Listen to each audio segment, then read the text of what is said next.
ശ്രീമതി ടി.എ. ഉഷാകുമാരി ടീച്ചറെ അധ്യക്ഷ പ്രഭാഷണത്തിനായി സാദരം ക്ഷണിച്ചുകൊള്ളുന്നു. അധ്യക്ഷവേദിയിലെ എൻ്റെ പ്രിയങ്കരായ സജിത, ജിഷ, അഭിനയ, ശ്രീജ, മറ്റ് സുഹൃത്തുക്കളെ, സദസ്സിലുള്ള പ്രിയങ്കരർ, നമ്മുടെ സ്ത്രീ നാടകവേദിയെക്കുറിച്ച് ഏറ്റവും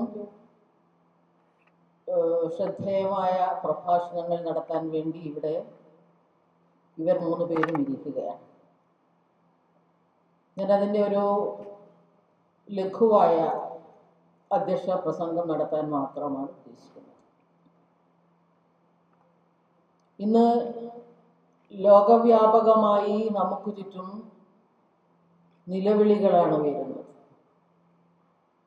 സഹായഹസ്തങ്ങൾ നീട്ടിക്കൊണ്ടുള്ള കുഞ്ഞുങ്ങളുടെയും അമ്മമാരുടെയും ജനങ്ങളുടെയും നിലവിളി ഒരു ഭാഗത്ത്, അവർക്ക് നേരെ ഉയരുന്ന അട്ടഹാസങ്ങൾ, ആക്രോശങ്ങൾ, വർഷിക്കപ്പെടുന്ന ബോംബുകളുടെയൊക്കെ പൊട്ടിത്തെറിക്കുന്ന ശബ്ദം, അത് ഒരുപക്ഷെ ഇന്ത്യക്ക് പുറത്തുള്ള രാജ്യങ്ങളിൽ നിന്നാണെങ്കിൽ നമ്മുടെ കൊച്ചു കേരളത്തിൽ ഉൾപ്പെടെയുള്ള സ്ഥലങ്ങളിൽ നിന്ന് നമ്മെ ഞെട്ടിപ്പിക്കുന്ന വാർത്തകൾ ദിനംപ്രതി എന്നോണം നമുക്ക് മുൻപിൽ പ്രത്യക്ഷപ്പെടുന്നു.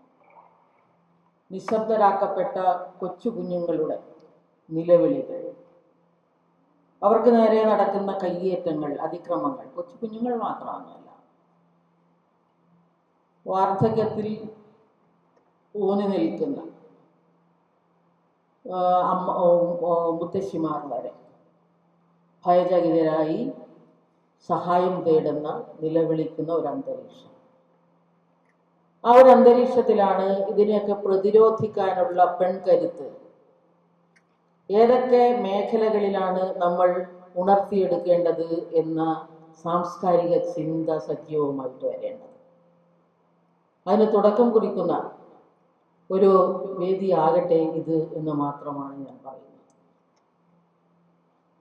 19-ാം നൂറ്റാണ്ടിലെ ആദ്യ പകുതിയിൽ തന്നെ ലോകവ്യാപകമായി ഉടലെടുത്ത നവോത്ഥാന പ്രസ്ഥാനങ്ങൾ, അതിനു മുൻപ് തന്നെ സ്വാതന്ത്ര്യം, സമത്വം, സാഹോദര്യം എന്ന മുദ്രാവാക്യം ഉയർത്തി ഒരു വലിയ വിപ്ലവത്തിന്റെ വെന്നിക്കൊടി നാട്ടിയ ഫ്രഞ്ച് വിപ്ലവം, അത്തരത്തിലുള്ള സ്വാതന്ത്ര്യത്തിന്റെയും സമത്വത്തിന്റെയും സാഹോദര്യത്വത്തിന്റെയും ഒക്കെ മുദ്രാവാക്യങ്ങളിൽ നിന്ന് ആവേശം ഉൾക്കൊണ്ടവരാണ്, പാഠങ്ങൾ ഉൾക്കൊണ്ടവരാണ് പിന്നീട് അത് സ്ത്രീകളുടെ മേഖലയിൽ ഒരു സാംസ്കാരിക പ്രവർത്തനങ്ങൾക്ക് കരുത്തു പകരുന്നത് എന്ന് ചരിത്രം നമ്മോട് പറയുന്നു. അതിലേക്കൊന്നും ഞാൻ കടക്കുന്നില്ല. അടുക്കളയിൽ തളച്ചിടപ്പെട്ട സ്ത്രീ അവളുടെ ശബ്ദത്തിന്, അവളുടെ ശരീര ചലനങ്ങൾക്ക് എല്ലാം നിയന്ത്രണങ്ങൾ ഏർപ്പെടുത്തപ്പെട്ട കാലഘട്ടത്തിൽ ആ നിയന്ത്രണങ്ങളെയൊക്കെ പൊട്ടിച്ചെറിഞ്ഞുകൊണ്ട് പൊതുയിടങ്ങളിലേക്ക് പ്രവേശിക്കാൻ സ്ത്രീകൾ സന്നദ്ധമായ ഒരു കാലഘട്ടം 19-ാം നൂറ്റാണ്ട്, തുടർന്ന് 20-ാം നൂറ്റാണ്ട്. അത് കേരളത്തിന് അഭിമാനിക്കാൻ കഴിയാവുന്ന ഒരു ചരിത്രം ഉണ്ട് ആ മേഖലയിൽ, നാടക പ്രസ്ഥാനവുമായി ബന്ധപ്പെട്ട്, സ്ത്രീകളുടെ ഉണർവിന്റെ മേഖലയുമായി ബന്ധപ്പെട്ട്. 1948 പാലക്കാട് അന്തർജനങ്ങൾ തൊഴിൽ പരിശീലന കേന്ദ്രം ആരംഭിക്കുകയും ഉൽപ്പന്നങ്ങൾ ഉണ്ടാക്കുകയും അത് വിറ്റഴിക്കുന്നതിന് വേണ്ടി പകൽ സമയത്ത് അന്തർജനങ്ങൾ വിറ്റഴിക്കുന്നതിന് വേണ്ടി പുറത്തേക്ക് ഇറങ്ങുകയും ചെയ്തപ്പോൾ അവരെ ആ പ്രദേശത്തുള്ളവർ വേശ്യകൾ എന്ന് മുദ്രകുത്തി. ആ സ്ത്രീകൾ ക്ഷുഭിതരായി. നമ്മൾ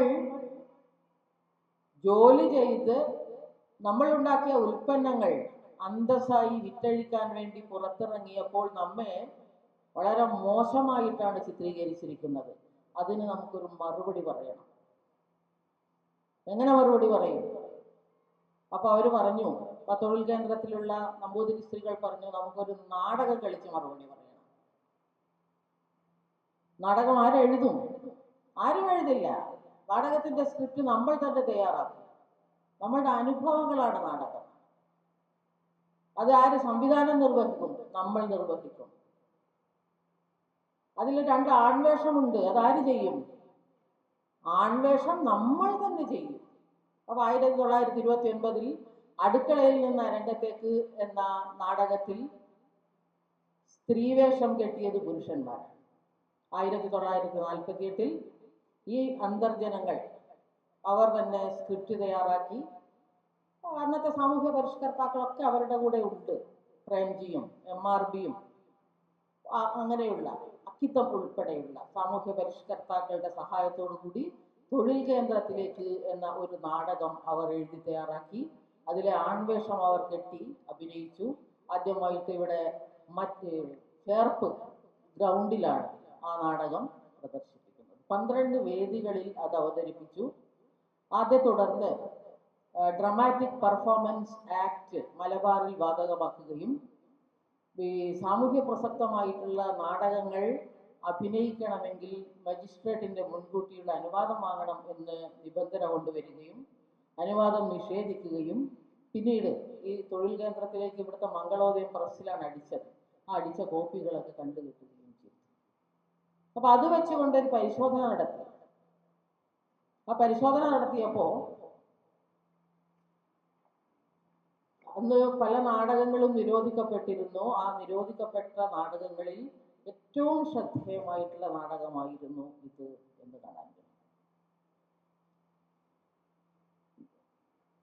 ഈ തൊഴിൽ കേന്ദ്രത്തിലേക്ക് എന്ന നാടകം എങ്ങനെയാണ് ഉണ്ടായത്, അതിന്റെ പശ്ചാത്തലം എന്തായിരുന്നു എന്ന് പഠിക്കുന്നതിന് വേണ്ടി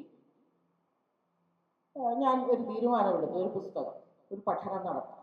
അതിന്റെ ഭാഗമായിട്ട് പല മനകളും സന്ദർശിച്ചു. എറണാകുളത്തെ ഇരിങ്ങോളിലെ പട്ടശ്ശേരി മനയിൽ പോയി. ആ വീടിന്റെ മുകൾ നിലയിൽ മുഴുവൻ അന്നത്തെ നവോത്ഥാനവുമായി ബന്ധപ്പെട്ട രേഖകളാണ്. എല്ലാ സാമുദായിക പ്രസ്ഥാനങ്ങളും നടത്തിയ അവർ പ്രസിദ്ധീകരിച്ച മാസികകളുടെയും നടത്തിയ പ്രവർത്തനങ്ങളുടെയും ഒക്കെ രേഖകൾ അവിടെ സൂക്ഷിച്ചു വെച്ചിരുന്നു. ദിവസങ്ങളോളം പോയിട്ടാണ് ഞാനത് കൈക്കലാക്കുന്നത്. ഗൃഹനാഥൻ നന്നായി സഹകരിച്ചു. പിന്നീട് അതുമായി ബന്ധപ്പെടുത്തിയിട്ടാണ് തൊഴിൽ കേന്ദ്രത്തിലേക്ക് ചരിത്രരേഖ നാടകം എന്ന് പറയുന്ന ഒരു പുസ്തകം ഞാൻ തയ്യാറാക്കുന്നത്. അത് 2014 നമ്പൂതിരിയെ മനുഷ്യനാക്കാൻ എന്ന അധ്യക്ഷ പ്രസംഗം ഓങ്ങല്ലൂർ യോഗക്ഷേമ സഭയുടെ സദസ്സിൽ വെച്ച് ചെയ്ത ആ വേദിയിൽ, ആ സ്ഥലത്ത് വെച്ച് ഓങ്ങല്ലൂരിൽ വെച്ചിട്ടാണ് EMSന്റെ മകൾക്ക് കൊടുത്തുകൊണ്ട് പുസ്തകം പിണറായി വിജയൻ പ്രകാശനം ചെയ്തു. ഞാനത് ഓർക്കുകയാണ്. അതല്ല ഞാൻ പറയുന്നത്.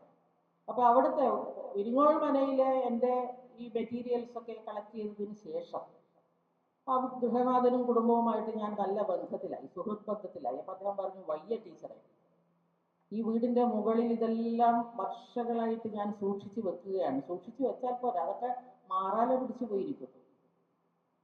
എന്നും എനിക്ക് കഴിയില്ല. അതുകൊണ്ട് ഞാൻ അവിടെ ശ്രീ ശങ്കരാചാര്യ കോളേജിലേക്ക് ഈ രേഖകളൊക്കെ കൊടുക്കാൻ തീരുമാനിക്കുകയാണ്. അപ്പോൾ ഞാൻ പറഞ്ഞു, അത് നല്ല കാര്യമാണ്. പക്ഷേ ഒരുപക്ഷെ ആ കോളേജിനേക്കാൾ ഗവേഷകരൊക്കെ എത്തിച്ചേരുന്നത് കേരള സാഹിത്യ അക്കാദമിയിലാണ്. അതിൻ്റെ അപ്പൻ തമ്പുരാൻ ആർക്കൈവ്സിലാണ്. ഡൽഹിയിൽ നിന്ന് പോലും JNUവിൽ നിന്ന് പോലും കുട്ടികളൊക്കെ വരുന്ന കേന്ദ്രമാണ്. അതുകൊണ്ട് അങ്ങനെ ആ രേഖകളൊക്കെ കൈമാറുകയാണെങ്കിൽ അത് വളരെ പുതിയ തലമുറയ്ക്ക് ഉപകാരപ്രദമാകും എന്ന എൻ്റെ ഒരു സ്നേഹാഭ്യർത്ഥന അദ്ദേഹം സ്വീകരിക്കുകയും എല്ലാ രേഖകളും സാഹിത്യ അക്കാദമിക്ക് കൈമാറുകയും ചെയ്തു. എനിക്ക് വളരെ സന്തോഷം പകരുന്ന കാര്യമാണ്. എല്ലാം എന്നെ ചേർത്ത്, ഞാനൊരു സാംസ്കാരിക പ്രവർത്തകയായിരുന്നു. 1987 മുതൽ 94 വരെ തൃശ്ശൂർ കേന്ദ്രമാക്കി സമത എന്ന് പറയുന്ന ഒരു വനിതാ കലാവേദി രൂപീകരിച്ചിരുന്നു. അതിൻ്റെ കൺവീനറായിരുന്നു. 1988 തൃശ്ശൂരിലെ കോലഴിയിൽ വെച്ച് സമതയുടെ നേതൃത്വത്തിൽ 10 ദിവസത്തെ വനിതാ നാടക കളരി സംഘടിപ്പിച്ചു. 25 പേരാണ് അതിൽ പങ്കെടുത്തത്. ആ 10 ദിവസത്തെ നാടക ക്യാമ്പ് ഉദ്ഘാടനം ചെയ്തത് നഫീസ ഉമ്മാളായിരുന്നു. അധ്യക്ഷത വഹിച്ചത് KPAC സുലോചനയായിരുന്നു. ആ 35 വർഷം മുമ്പുള്ള ഓർമ്മ എൻ്റെ മനസ്സിലുണ്ട്. ആ ക്യാമ്പിൽ അന്ന് കോഴിക്കോട് ജില്ലയിൽ നിന്ന് പങ്കെടുത്ത സജിതയും ഒക്കെ ഇവിടെ ഉണ്ട്. അതെനിക്ക് സന്തോഷം പകരുന്ന ഒരു അനുഭവമാണ്. അതാണ് കേരളത്തിൽ ആദ്യമായിട്ട് നടത്തപ്പെടുന്ന തിയേറ്റർ വർക്ക്ഷോപ്പ്. അത് കഴിഞ്ഞ് അത് 88-ൽ, ഇത് 10 വർഷത്തിന് ശേഷം 1998 ഞാൻ കേരള സംഗീത നാടക അക്കാദമിയുടെ എക്സിക്യൂട്ടീവ് കമ്മിറ്റി മെമ്പറായിരുന്നു. ആ സമയത്ത് ഞാനൊരു പ്രോജക്റ്റ് സബ്മിറ്റ് ചെയ്തു. അതിൻ്റെ അടിസ്ഥാനത്തിൽ ഒരു സ്ത്രീ നാടക പണിപ്പുര, നാഷണൽ വിമൻ തിയേറ്റർ വർക്ക്ഷോപ്പ് 10 ദിവസം സംഗീത നാടക അക്കാദമിയിൽ സംഘടിപ്പിച്ചു. ഞാനതിൻ്റെ ഡയറക്ടറായിരുന്നു. അന്ന് സജിത അവിടെ ഒരു നാടകവുമായിട്ട് എത്തിയ ഓർമ്മ എന്നിലുണ്ട്. ശ്രീജയും ജിഷയും എല്ലാവരും ഉണ്ടായിരുന്നു. അപ്പം അത്തരത്തിലുള്ളൊരു മുന്നേറ്റം ഉണ്ടായിരുന്നു. ആ മുന്നേറ്റത്തിൻ്റെ ചുവട് പിടിച്ച് പല സ്ത്രീ നാടക പ്രവർത്തകരും കൂട്ടായ്മകൾ രൂപീകരിക്കുന്നുണ്ട്, എല്ലാമുണ്ട്. പക്ഷേ ഇന്നത്തെ ഈ സാമൂഹ്യമായിട്ടുള്ള വിപത്തുകൾ നേരിടുന്ന അന്തരീക്ഷത്തെ നമുക്ക് എന്താണ് സ്ത്രീകളിലേക്ക് എത്തിച്ചു, അതിൻ്റെ ഒരു അവസ്ഥ എന്താണ്, സ്ത്രീയുടെ അവസ്ഥ ആഗോളമായിട്ട് എന്താണ്, അതിനെ പ്രതിരോധിക്കേണ്ടത് എന്ത്, എങ്ങനെ എന്നൊക്കെ കലാപ്രവർത്തനത്തിലൂടെ, പ്രത്യേകിച്ച് നാടക പ്രവർത്തനത്തിലൂടെയൊക്കെ എങ്ങനെയാണ് അറിയിക്കാൻ കഴിയുക എന്നുള്ള ആ ഒരു ചിന്ത ഏറ്റവും ഊർജിതമായി നടക്കേണ്ട ഒരു കാലഘട്ടമാണിത് എന്ന് ഞാൻ വിശ്വസിക്കുന്നു. ഇപ്പൊ ഗാസയിലെ കൂട്ടക്കുരുതിയിൽ പ്രതിഷേധിച്ചുകൊണ്ട് സാർവദേശീയമായിട്ട് ഉയർന്നു വരുന്ന ഗാനങ്ങളുണ്ട്, പല രാജ്യങ്ങളുണ്ട്, നാടകങ്ങളുണ്ട്, അതൊക്കെ ഞങ്ങൾ കണ്ടുകൊണ്ടിരിക്കുന്നു. അത്തരത്തിൽ ഞാൻ പൊളിറ്റിക്സിലേക്കൊന്നും കടക്കുകയല്ല. ബഹുസ്വരതയും ആയിട്ട് ബന്ധപ്പെട്ട വലിയ ഭീഷണി നമ്മുടെ സമൂഹത്തിൽ നിലനിൽക്കുന്നു. ഇന്ന് സ്ത്രീ സ്വാതന്ത്ര്യം അർഹതി എന്ന് പറയുന്ന ആ വരികളാണ് പ്രാവർത്തികമാകേണ്ടത് എന്ന് വിശ്വസിക്കുന്ന ഒരു വലിയ വിഭാഗം ഉയർന്നു വരുന്നു. അപ്പോൾ സ്വാഭാവികമായി അടുക്കളയിൽ നിന്ന് അരങ്ങത്തേക്ക് എത്തിയ സ്ത്രീ അരങ്ങിൽ നിന്ന് അടുക്കളയിലേക്ക് തളച്ചിടപ്പെടാനുള്ള എല്ലാ സാധ്യതകളും ഉണ്ട് എന്ന് തന്നെ ഞാൻ വിശ്വസിക്കുന്നു. അപ്പോൾ അതിനെതിരായിട്ടൊക്കെയുള്ള ശക്തമായിട്ടുള്ള ബോധവൽക്കരണം, ആശയപ്രചരണം എല്ലാം നമുക്ക് ഈ നാടകത്തിലൂടെ, പ്രത്യേകിച്ച് സ്ത്രീകളുടെ കൂട്ടായ്മയിൽ ഉയർന്നു വരുന്ന നാടക സംഘങ്ങളിലൂടെയൊക്കെ ഒരു ഉണർത്തുപാട്ടായി കേൾപ്പിക്കാൻ കഴിയണം. അതിന് കഴിയുന്ന വ്യക്തിത്വങ്ങളാണ് ഈ 3 പേരും എന്നെനിക്ക് നല്ല ഉറപ്പുണ്ട്, വിശ്വാസമുണ്ട്. അതിന് കഴിയണം. ഞാനും കൂടെ ഉണ്ട്. എൻ്റെ മുന്നിലിരിക്കുന്ന ഈ സഹൃദയ സദസ്സ് ഉണ്ട് എന്ന് മാത്രം പറഞ്ഞുകൊണ്ട് ഞാൻ എൻ്റെ വാക്കുകൾ ഉപസംഹരിക്കുന്നു. അടുത്തതായി നിങ്ങളോട് സംസാരിക്കുന്നത് ഒരു പരിചയപ്പെടുത്തലിൻ്റെയും ആവശ്യമില്ലാത്ത സജിത മഠത്തിൽ ആണ്. സജിതയെ ഞാൻ ക്ഷണിക്കുന്നു. താങ്ക് യു ടീച്ചർ, ഒരു ബാക്ക്ഗ്രൗണ്ട് നൽകിയതിനും ടീച്ചറുടെ എക്സ്പീരിയൻസ് ഷെയർ ചെയ്തതിനും വളരെയധികം സന്തോഷം. ഇവിടെ വന്ന് ഇരിക്കുമ്പം ആദ്യം തോന്നുന്ന കാര്യം പറയാം. ഈ സ്ത്രീ നാടകവേദി എന്ന ഒരു ടൈറ്റിലിൽ സ്ഥിരമായി സംസാരിക്കേണ്ടി വരുന്ന ആൾക്കാരിൽ ഒരാളാണ് ഞാൻ. അതിൻ്റെ ഒരു പ്രോബ്ലം എന്താ വെച്ചാൽ, ഇത്തരം ചർച്ചകളിൽ ഒരിക്കലും ഈ വിഷയം സ്ത്രീകളുടെ മാത്രം വിഷയമാണ്, അതിൽ ഒരു നാടകപ്രവർത്തകരായുള്ള ഒരു പുരുഷന്മാർക്കും ഒന്നും ചെയ്യാനില്ല എന്ന മട്ടിലാണ് സംഘാടകരും നാടകപ്രവർത്തകരും അതിനെ കാണാറുള്ളത്. അപ്പം ഞങ്ങളെ സംബന്ധിച്ചിടത്തോളം ഞങ്ങൾ തന്നെ ഇത് പറഞ്ഞുകൊണ്ടിരിക്കുകയല്ലാതെ നമുക്ക് വേറെ നിവൃത്തിയില്ലാത്തൊരവസ്ഥയില്ല. അപ്പം ആ ഒരു സങ്കടമോ പ്രതിഷേധമോ ഒക്കെ പറഞ്ഞിട്ട് തുടങ്ങാം എന്ന് എനിക്ക് തോന്നുന്നു. ഇതില് ഇത് സ്ത്രീ നാടകവേദി എന്നുള്ള വാക്കിൻ്റെ ഒരു പ്രോബ്ലം ഞാൻ പറയാം അങ്ങനത്തെ ഒരു ചർച്ചയ്ക്ക് വേണ്ടിയിട്ട്. ഒന്ന്, നാടകരംഗത്ത് ഒരു പ്രത്യേക പാതയിൽ യാത്ര ചെയ്യുന്ന നാടകങ്ങളെയാണ് സ്ത്രീ നാടകവേദി എന്ന് പറയുന്നത്. അത് ജെൻഡർ സെൻസിറ്റീവ് ആയിട്ടുള്ള നാടകങ്ങൾ, ഇപ്പൊ പറയുമ്പം ജെൻഡർ എന്ന് പറയുന്ന സമയത്ത് ഒരു വലിയൊരു സ്പാനിനെ മുഴുവൻ മനസ്സിൽ കണ്ടുകൊണ്ടുള്ള നാടക പ്രവർത്തനങ്ങൾ മുന്നോട്ട് വെക്കുന്ന സംഘങ്ങളുടെ നാടകങ്ങളെയാണ് നമ്മൾ സ്ത്രീ നാടകവേദിയുടെ പ്രവർത്തനങ്ങൾ എന്ന് പൊതുവിൽ പറയാറ്. പക്ഷെ നാടകവേദിയിലെ സ്ത്രീകളെ കുറിച്ചിട്ടാണ് ഞാനിവിടെ പറയാൻ വേണ്ടി ആഗ്രഹിക്കുന്നത്. രണ്ടും രണ്ട് കാര്യങ്ങളാണ്. കാരണം ഞങ്ങളെ സംബന്ധിച്ചിടത്തോളം നാടകരംഗത്ത് പ്രവർത്തിക്കുന്ന എൻ്റെ ശ്രീജയെ പോലെ നിരന്തരമായി നാടകരംഗത്ത്, അല്ലെങ്കിൽ ജിഷയെ പോലെ നിരന്തരമായി നാടകരംഗത്ത് പ്രവർത്തിക്കുന്ന ഒരാളല്ല ഞാൻ. പക്ഷെ ഒരു റിസർച്ചർ എന്നുള്ള നിലയ്ക്കും സ്റ്റുഡൻ്റ് എന്നുള്ള നിലയ്ക്കും അഭിനേതാവ് എന്നുള്ള നിലയ്ക്കും എഴുത്തുകാരി എന്നുള്ള നിലയ്ക്കൊക്കെ പല രീതിയിൽ പല ഘട്ടങ്ങളിൽ നാടകരംഗത്തിനോടൊപ്പം തന്നെ നിൽക്കുന്ന ഒരാളാണ്. അപ്പം അതുകൊണ്ട് അതെനിക്ക് പറയാനുള്ളൊരു അവകാശം ഉണ്ടെന്ന് ഞാൻ വിചാരിക്കുന്നത്. ഒട്ടും നാടകരംഗത്തെ സ്ത്രീ ആവുക, നാടകം ഒരു എന്താ പറയുക തൊഴിലായി എടുത്തുകൊണ്ട് അല്ലെങ്കിൽ പാഷനായി എടുത്തുകൊണ്ട് നിങ്ങൾക്ക് എല്ലാവർക്കും നാടകരംഗത്ത് പ്രവർത്തിക്കാം. സ്ത്രീകളെ സംബന്ധിച്ചിടത്തോളം പ്രത്യേകിച്ച് 80കൾക്ക് ശേഷം കുറേ സ്ത്രീകൾ വെട്ടിയൊരു പാത നിങ്ങളുടെ പുതുതായി വരുന്ന സ്ത്രീകളുടെ മുന്നിലുണ്ട്. ഇപ്പൊ നിങ്ങൾക്ക് ഒരു പ്രത്യേകമായ ഒരു സംഘം ഉണ്ടാക്കി പ്രവർത്തിക്കേണ്ടതുമില്ല. കാരണം അല്ലാതെ തന്നെയുള്ള സംഘങ്ങളിൽ അത്തരം സ്പേസുകൾ കുറച്ചുകൂടി ജെൻഡർ സെൻസിറ്റീവ് ആണ് പഴയതിനേക്കാൾ ഇപ്പോഴത്തെ നാടക സംഘങ്ങൾ എന്ന് പറയുന്നത്. പണ്ട് അഭിനേതാക്കൾ മാത്രമായിരിക്കും നിങ്ങൾക്ക് അതിൻ്റെ അകത്തേക്ക് ഇടപെടാൻ വേണ്ടി സാധിക്കുക. അപ്പം ഇപ്പൊ അതിനപ്പുറത്തായിട്ട് നാടകരചന നടത്തുന്നവർ, സ്ക്രിപ്റ്റുമായി സ്ത്രീകളുടെ സ്ക്രിപ്റ്റുകൾ ചെയ്യുന്ന നാടക സംഘങ്ങളുണ്ട്. പൊതുസംഘങ്ങളിൽ തന്നെ ഇതൊക്കെ പോസിബിൾ ആവുന്ന ഒരു സാഹചര്യം നമുക്കിപ്പോൾ ഉണ്ട്. ഈ നാടകരംഗത്ത് സ്ത്രീകളെ കുറിച്ച് പഠിക്കുന്ന സമയത്ത് ഞങ്ങൾ ഇപ്പൊ തുടങ്ങിയ ഒരാൾ നിൽക്കും, ഞാനും ശ്രീജിയൊക്കെ തന്നെ നാടകരംഗത്തേക്ക് വരുന്നത് ഒരു ആക്ടിവിസ്റ്റ് ബാക്ക്ഗ്രൗണ്ടിൽ നിന്നാണ്. ഞങ്ങൾ സ്ട്രീറ്റ് പ്ലേസ് ചെയ്തും അല്ലെങ്കിൽ ഒരു ആക്ടിവിസ്റ്റ് ആയിട്ടുള്ള ഒരു ആക്ടിവിസ്റ്റിന്റെ പോയിന്റ് ഓഫ് വ്യൂയിലൂടെ നാടകം എന്നുള്ള ഒരു മാധ്യമത്തിലൂടെ ഈ കാര്യങ്ങളൊക്കെ എങ്ങനെ പറയാൻ പറ്റും എന്നുള്ളതായിരുന്നു നമ്മൾ ആ കാലത്ത് ശ്രമിച്ചു. മാനുഷിയിലൂടെ ആയാലും സമതയിലൂടെ ആയാലും പരിഷത്തിലൂടെ ആയാലും ഒക്കെ ശ്രമിച്ചുകൊണ്ടിരുന്നത്. അപ്പം ഞാൻ റിസർച്ചർ എന്നുള്ള നിലയ്ക്ക് എന്നെ ആ കാലത്ത് ഏറ്റവും അധികം ചിന്തിപ്പിച്ചിരുന്ന കാര്യം, എൻ്റെ മുന്നേ നാടകരംഗത്ത് പ്രവർത്തിച്ചിരുന്ന സ്ത്രീകൾ ആരൊക്കെയാണ്, ഇതിനു മുന്നേ അവരെന്തൊക്കെയാ ചെയ്തിട്ടുണ്ടായിരുന്നത്. സ്ത്രീകൾക്ക് ഇപ്പം നമ്മളിങ്ങനെ പലരോടും സംസാരിക്കുമ്പം അവർ പറയും സ്ത്രീകൾ എന്താ ചെയ്തിരുന്നതിന് മുന്നേ. അവര് പ്രൊഫഷണൽ തിയേറ്ററിലുള്ള ആളുകളോട് ചോദിക്കുമ്പോൾ അവർ പറയും സ്ത്രീകൾ വന്നിട്ടുണ്ടായിരുന്നു, കുറെ സ്ത്രീകളൊക്കെ അഭിനയിച്ചു പോയിട്ടുണ്ട്, പൈസയ്ക്ക് വേണ്ടിയിട്ട് അവരെ സംബന്ധിച്ച് ഒരു ഇൻകം മാത്രമല്ലേ നാടകം എന്നാണ് നമ്മളെടുത്ത് പറയുക. അമേച്വർ തിയേറ്ററിലെ നാടക പ്രവർത്തകരായുള്ള സ്ത്രീകളും വലിയൊരു പങ്ക് ആക്ടേഴ്സ് എന്നുള്ള നിലയ്ക്കായിരിക്കും നാടകരംഗത്ത് വന്നിട്ടുണ്ടാവുക. പക്ഷേ ഇവരെയൊക്കെ പെട്ടെന്ന് കണ്ടിന്യൂറ്റി പലപ്പോഴും സ്ത്രീകൾക്ക് നാടകരംഗത്ത് നിലനിർത്താൻ പറ്റുന്നില്ല. അതിലേക്ക് ഞാൻ വരാം, എന്തുകൊണ്ട് നമുക്ക് കണ്ടിന്യൂറ്റി നിലനിർത്താൻ പറ്റുന്നില്ല എന്നുള്ളതിലേക്ക് വരാം.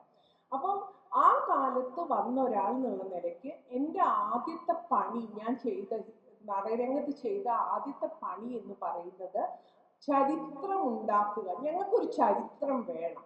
അതായത് ഇതിൻ്റെ അകത്ത് കുറേ സ്ത്രീകൾ പണിയെടുത്തിട്ടുണ്ട്, അവരുടെ രേഖകളൊക്കെ തന്നെ എവിടെയെങ്കിലും എഴുതി വെക്കപ്പെടേണ്ടതുണ്ട്. അതുകൊണ്ടാണ് 2010 മലയാള നാടക സ്ത്രീ ചരിത്രം ഞാൻ എഴുതുന്നത്. 2014 ഉഷ ടീച്ചർ തൊഴിൽ കേന്ദ്രത്തിലേക്ക് എന്നുള്ള പുസ്തകം എഡിറ്റ് ചെയ്ത് ഇറക്കുന്നത് അതിൻ്റെ ഭാഗമായിട്ടാണ്. ഇതുപോലെ പലവരും, അതിനുശേഷം രാജലക്ഷ്മി ടീച്ചറും പ്രിയ നായരും കൂടി ചേർന്ന് വേറൊരു പുസ്തകം, പെണ്ണരങ്ങ് എന്ന് പറയുന്ന വേറൊരു പുസ്തകം. അങ്ങനെ ഇതാ ഞങ്ങളിവിടെ ഉണ്ട്, ഞങ്ങൾക്കൊരു ചരിത്രമുണ്ട് എന്ന് നമുക്ക് പറയാൻ സാധിച്ചു. അതാണ് എനിക്ക് തോന്നുന്നത് ഇത്രയും വർഷത്തിൽ നമ്മൾ ചെയ്തിട്ടുള്ള ഒരു പ്രവർത്തനം എന്ന് പറയുന്നത്. അത് കഴിഞ്ഞിട്ടാണ്, അതേ സമയത്ത് തന്നെയാണ് യഥാർത്ഥത്തിൽ അതിന് തൊട്ട് മുമ്പാണ് ശ്രീജ ഓരോരോ കാലത്തിലും എന്ന് പറയുന്നത് നാടകം എഴുതുന്നത്. ഞാൻ മത്സ്യകത്തിൽ എഴുതുന്ന 2002 ശ്രീജയ്ക്ക് തോന്നുന്നു 2000 തോന്നുന്നു അല്ലെ ഓരോരോ കാലത്തിലും എഴുതുന്നത്, 98. അപ്പം ആ സമയം ആവുമ്പോഴത്തേക്ക് നാടകങ്ങൾ സ്ത്രീകളെ എഴുതാൻ തുടങ്ങിയിട്ടുണ്ട്. അപ്പം ഇതിലെ പ്രശ്നം എന്ത് നമ്മൾ ചെയ്യുമ്പോഴും ഞങ്ങളോട് പറയും ആദ്യമായിട്ട് നാടകം എഴുതിയ ആൾ ശ്രീജയാണ്, അല്ലെങ്കിൽ ആദ്യമായിട്ട് നാടകം ചെയ്യുന്ന ഇതുപോലെ ചെയ്യുന്ന സജിതയാണ് എന്ന് പറയും. 1993 അഭിനേത്രി എന്ന് പറയുന്ന ഒരു നാടക സംഘം ഉണ്ടാക്കിയപ്പം അന്ന് തൊഴിൽ കേന്ദ്രത്തിലേക്ക് എന്നുള്ള നാടകത്തിനെ കുറിച്ച് നമുക്ക് അറിയില്ല, നമ്മളത് കേട്ടിട്ടില്ല. അപ്പം ഞങ്ങളെടുത്ത് പത്രക്കാർ മുഴുവൻ അല്ലെങ്കിൽ പത്രത്തിലൊക്കെ അന്ന് വന്നിരുന്നത് ആദ്യമായി സ്ത്രീകളുടെ ഒരു സംഘം ഇതാ ഉണ്ടായി വന്നിരിക്കുന്നു എന്നുള്ളതാണ്. ബുഷ് ടീച്ചർ പറഞ്ഞു 1948 തൊഴിൽ കേന്ദ്രത്തിൽ ഉണ്ടായി. അത് സ്ത്രീകളുടെ ഒരു ആദ്യത്തെ കൂട്ടായ്മയാണ്. യഥാർത്ഥത്തിൽ 1938 തോട്ടക്കാട് ഇക്കാവമ്മയുടെ ചെറിയ മകള് തങ്കം തിരുവനന്തപുരത്ത് ഒരു സ്ത്രീകളുടെ ഒരു നാടക സംഘം ഉണ്ടാക്കുകയും പിന്നെ സുഭദ്രാർജുനം ചെയ്യുകയും ചെയ്തിട്ടുണ്ട്. അപ്പം ഇതിങ്ങനെ എല്ലാ പ്രാവശ്യവും ഹിസ്റ്ററി ഇല്ലാത്തത് കൊണ്ട് നമ്മൾ ഓരോ പ്രാവശ്യവും ഇങ്ങനെ ആദ്യമായി സ്ത്രീകൾ നാടകം ചെയ്യുകയും എഴുതുകയും അഭിനയിക്കുകയും ഒക്കെ ചെയ്തുകൊണ്ടിരിക്കുകയാണ്. മത്സ്യഗന്ധി എഴുതിയിട്ട് ഞാൻ സ്വയം എനിക്ക് നാടകമൊക്കെ എഴുതാൻ പറ്റും എന്നുള്ള അഹങ്കാരത്തിൽ ഞാൻ സാഹിത്യ അക്കാദമി ഹാളിൽ വന്നിട്ട് ഇങ്ങനെ വേറൊരു സംസാരിച്ചുകൊണ്ടിരിക്കുന്ന ഒരു നാടക പ്രവർത്തകൻ എൻ്റെ അടുത്ത് വന്ന് വളരെ ആത്മാർത്ഥമായിട്ട് പറഞ്ഞു, സരിതയ്ക്ക് അത്യാവശ്യം അഭിനയിക്കാനൊക്കെ അറിയില്ലേ, എന്തിനാ വേണ്ടാത്ത പണിക്ക് നിൽക്കുന്നത്? നാടകം എഴുതിയത് എന്തൊരു വേണ്ടാത്ത പണി പോലെയാണ്. നമ്മൾ ഇടപെടേണ്ടാത്തൊരു സ്പേസിലേക്ക് കയറി ഇടപെട്ടു എന്നുള്ള മട്ടിലാണ് നമ്മളെടുത്ത് പറയുന്നത്. ഇന്ന് കേരളത്തിൽ നാടകം എഴുതുന്ന കുറച്ച് സ്ത്രീകളെങ്കിലും ഉണ്ട്. എനിക്കറിയാം 90കളിൽ നമ്മൾക്കൊരു പ്രതീക്ഷയുണ്ടായിരുന്നു, കുറേ സ്ത്രീകൾ നാടക രംഗത്തേക്ക് വരും, കുറേ സ്ത്രീകൾ നാടകങ്ങൾ ചെയ്യും.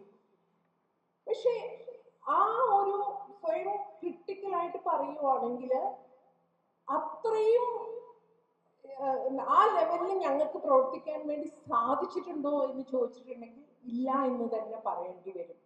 അതിനെന്താണ് കാരണം എന്നുള്ളതിലേക്കും കൂടി നമ്മൾ ചർച്ചകൾ കൊണ്ടുപോകേണ്ടതുണ്ട്. അതിൽ ഞാൻ ആദ്യം പറഞ്ഞ സ്ത്രീ നാടകം എന്ന് പറയുമ്പോൾ 4 സ്ത്രീകളെ പിടിച്ചിരുത്തി ചർച്ച ചെയ്യുന്നതാണ് ഇപ്പോഴും നമ്മളെ സംബന്ധിച്ചിടത്തോളം സ്ത്രീ നാടകം എന്ന് പറയുന്നത്. എന്നാൽ നാടകരംഗത്ത് സ്ത്രീകളെ ഇന്നിപ്പം നമ്മൾ പറയും എല്ലാ ഗ്രൂപ്പിലും, ഇപ്പം എനിക്ക് ഏത് ഗ്രൂപ്പിൽ പോയിട്ട് വേണമെങ്കിലും എൻ്റെ സ്ക്രിപ്റ്റുമായി പോയി എനിക്കൊരു നാടകം ചെയ്യണം എന്ന് പറയാനുള്ള സ്പേസ് ഞാൻ ഉണ്ടാക്കി എടുത്തു കഴിഞ്ഞിട്ടുണ്ടെങ്കിൽ അതിന് അഭിനേത്രി മുതലുള്ള അല്ലെങ്കിൽ സമതയും പരിഷത്തും ഒക്കെ തന്നിട്ടുള്ള ഊർജം കൊണ്ട് തന്നെയാണ് എനിക്ക് ആ ധൈര്യം വന്നിട്ടുള്ളത്. അതിലൊന്നും യാതൊരു സംശയവുമില്ല. പക്ഷെ ആ കണ്ടിന്യൂറ്റി നിലനിർത്താൻ വേണ്ടിയിട്ടുള്ള എന്ത് സപ്പോർട്ട് സിസ്റ്റമാണ് യഥാർത്ഥത്തിൽ കേരളത്തിൻ്റെ അകത്ത് സാധ്യമായിട്ടുള്ളത് എന്നതുകൂടി ചർച്ച ചെയ്യപ്പെടേണ്ടതുണ്ട് എന്ന് എനിക്ക് തോന്നുന്നു.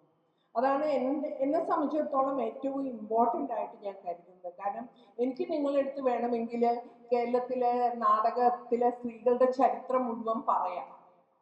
അതാണ് സ്ത്രീ നാടകത്തിന്റെ ചർച്ചയായിട്ട് എനിക്ക് മുന്നോട്ട് വെക്കാൻ പറ്റുന്ന എളുപ്പത്തിലുള്ള കാര്യം. ഞാൻ അതിലേക്ക് കടക്കാതിരിക്കുന്നതിന് കാരണം ഈ കാര്യം സംസാരിക്കേണ്ടതുണ്ട്. എവിടെയെങ്കിലും ഇതൊരു അവസരമായിട്ടാണ് ഞാൻ സാഹിത്യ അക്കാദമിയുടെ ഈ ചർച്ചയെ കാണുന്നത്. കാരണം എന്തുകൊണ്ടാണ് കേരളത്തിലെ സ്ത്രീകൾക്ക് കണ്ടിന്യൂസ് ആയിട്ട് വർക്ക് ചെയ്യാൻ പറ്റാത്തത്? ഞങ്ങൾക്ക് എന്തുകൊണ്ടാണ് കണ്ടിന്യൂസ്ലി ഞങ്ങൾക്ക് താല്പര്യമില്ലാഞ്ഞിട്ടാണോ, അല്ലെങ്കിൽ ഞങ്ങളുടെ കേരളത്തിലെ സ്ത്രീകൾക്ക് ക്രിയേറ്റിവിറ്റി കുറവായതുകൊണ്ടാണോ നാഷണൽ ലെവലിലും ഇന്റർനാഷണൽ ലെവലിലും ചെയ്യാൻ പറ്റുന്ന രീതിയിലുള്ള ഒരു ഭയങ്കര രസമുള്ള ഒരു നാടകം, നമ്മൾ പറയില്ലേ ഇത് ഇന്ന ഡയറക്ടർ ചെയ്തിട്ടുള്ള ഇന്ന നാടകം എന്ന് പറയുന്ന ലെവലിൽ ഞങ്ങൾക്ക് ചെയ്യാൻ സാധിക്കാത്തത് കേരളത്തിലെ സ്ത്രീകൾ വേണ്ടത്ര ക്രിയേറ്റീവ് അല്ലാത്തത് കൊണ്ടാണ്? ഞാൻ പറയുന്നത് കണ്ടിന്യൂസ് ആയിട്ട് ഈ രംഗത്ത് നിൽക്കാൻ സാധിക്കുന്ന എത്ര സ്ത്രീകൾ ഉണ്ടാവും നമ്മളുടെ ഇടയിൽ? ഒരു ടീച്ചർ പറഞ്ഞു 1999 സംഗീത നാടക അക്കാദമി ഒരുപക്ഷെ ആദ്യത്തെയും അവസാനത്തെയുമായിട്ടുള്ള സ്ത്രീകളുടെ നാടക പണിപ്പുര നടത്തിയത്. അന്ന് നാടകത്തിലേക്ക് ഒരു ബ്യൂട്ടി പാർലർ, ഞാൻ അന്ന് കൽക്കട്ടയിൽ നിന്ന് നാടകം പഠിച്ച് ഡൽഹിയിൽ ഇരിക്കുന്ന സമയത്താണ് എൻ്റെ അടുത്ത് വന്നിട്ട് സരിത ഇങ്ങനെ സംഗീത നാടക അക്കാദമിയുടെ ഒരു പരിപാടിയുണ്ട്, ബ്യൂട്ടി പാർലർ ഒരു നാടകം ചെയ്യണം എന്ന് പറഞ്ഞു. അപ്പം നമ്മളെ സംബന്ധിച്ചോളം വലിയ നാടക സംഘമില്ല എനിക്ക്. അപ്പൊ എനിക്ക് ഉള്ള ആളുകളെ വെച്ച് ഒരു നാടകം ചെയ്യാന്നുള്ളത്. അപ്പൊ ഞാൻ ഒരു സോളോ പെർഫോമൻസ്, അന്ന് ഞങ്ങളൊന്നും തന്നെ സോളോ പെർഫോമൻസ് ചെയ്ത് കേരളത്തിൽ അങ്ങനെ പരിചയമേ ഇല്ല. അങ്ങനത്തെ ഒരു സാഹചര്യത്തിലാണ് ബ്യൂട്ടി പാർലർ എന്ന് പറയുന്ന നാടകം, അതെന്റെ മകൻ എനിക്ക് തോന്നുന്നത് 3 മാസമൊക്കെ ഉള്ളൂ, അവനെയും വെച്ചിട്ടാണ് നമ്മൾ, അത് എല്ലാ സ്ത്രീകൾക്കും പറയാനുണ്ടാവും, ഞാൻ ആ ക്ലിഷേസ് ഡയലോഗ് പറയുന്നില്ല, കാരണം എല്ലാ സ്ത്രീകളും നാടക രംഗത്ത് പ്രവർത്തിച്ചിരുന്ന എല്ലാ സ്ത്രീകൾക്കും ഇതേ കാര്യങ്ങൾ പറയാനുണ്ടാവും. കുട്ടികളും വെച്ച് നമ്മളിത് ചെയ്യുന്നത്. പക്ഷെ അത് ചെയ്യുന്നതിന് ഒരു എക്സൈറ്റ്മെന്റ് എന്തായിരുന്നു വെച്ചാൽ, സംഗീത നാടക അക്കാദമി ഇതാ ഒരു ക്യാമ്പ് നടത്തുന്നു, അവിടെ നമ്മളെ നാടകം ക്ഷണിക്കും, നാടക പ്രവർത്തക എന്നുള്ള നിലയ്ക്ക്, നാടകം പഠിച്ച ഒരാൾ എന്നുള്ള നിലയ്ക്ക് ഇതാ എന്നെ ക്ഷണിച്ചിരിക്കുന്നു, അപ്പൊ എന്റെ ബെസ്റ്റ് കൊടുക്കണം അവിടെ എന്ന ആഗ്രഹത്തിലാണ് ഞങ്ങൾ എല്ലാവരും വരുന്നത്. ശ്രീജയുടെ നാടകം ഉണ്ടായിരുന്നു. ജിഷ അന്ന് അവിടെ വെച്ച് ഒരു ക്യാമ്പ് നടത്തിയിരുന്നു പെൺകുട്ടികളുടെ. ജിഷ അന്ന് ചെറിയ കുട്ടിയാണ്. ജിഷ അവിടെ നാടക ക്യാമ്പിൽ പങ്കെടുക്കുന്നുണ്ട്. അതിനുശേഷം സംഗീത നാടക അക്കാദമികളാണ് യഥാർത്ഥത്തിൽ ഇത്തരം കാര്യങ്ങളിൽ സപ്പോർട്ട് നൽകേണ്ടത്. കേരള സാഹിത്യ അക്കാദമിയുടെ അവാർഡ് ലിസ്റ്റ് നിങ്ങളൊന്ന് പരിശോധിച്ച് നോക്കണം. ആ അവാർഡ് ലിസ്റ്റില് നാടക രചയിതാക്കളുടെ ലിസ്റ്റ് എടുത്തിട്ടുണ്ടെങ്കിൽ ഈ 3 പേരുടെ പേര് നിങ്ങൾക്ക് കാണാൻ പറ്റുള്ളൂ. എത്ര വർഷത്തെ ചരിത്രമുണ്ട് എന്ന് നിങ്ങൾ പരിശോധിക്കണം.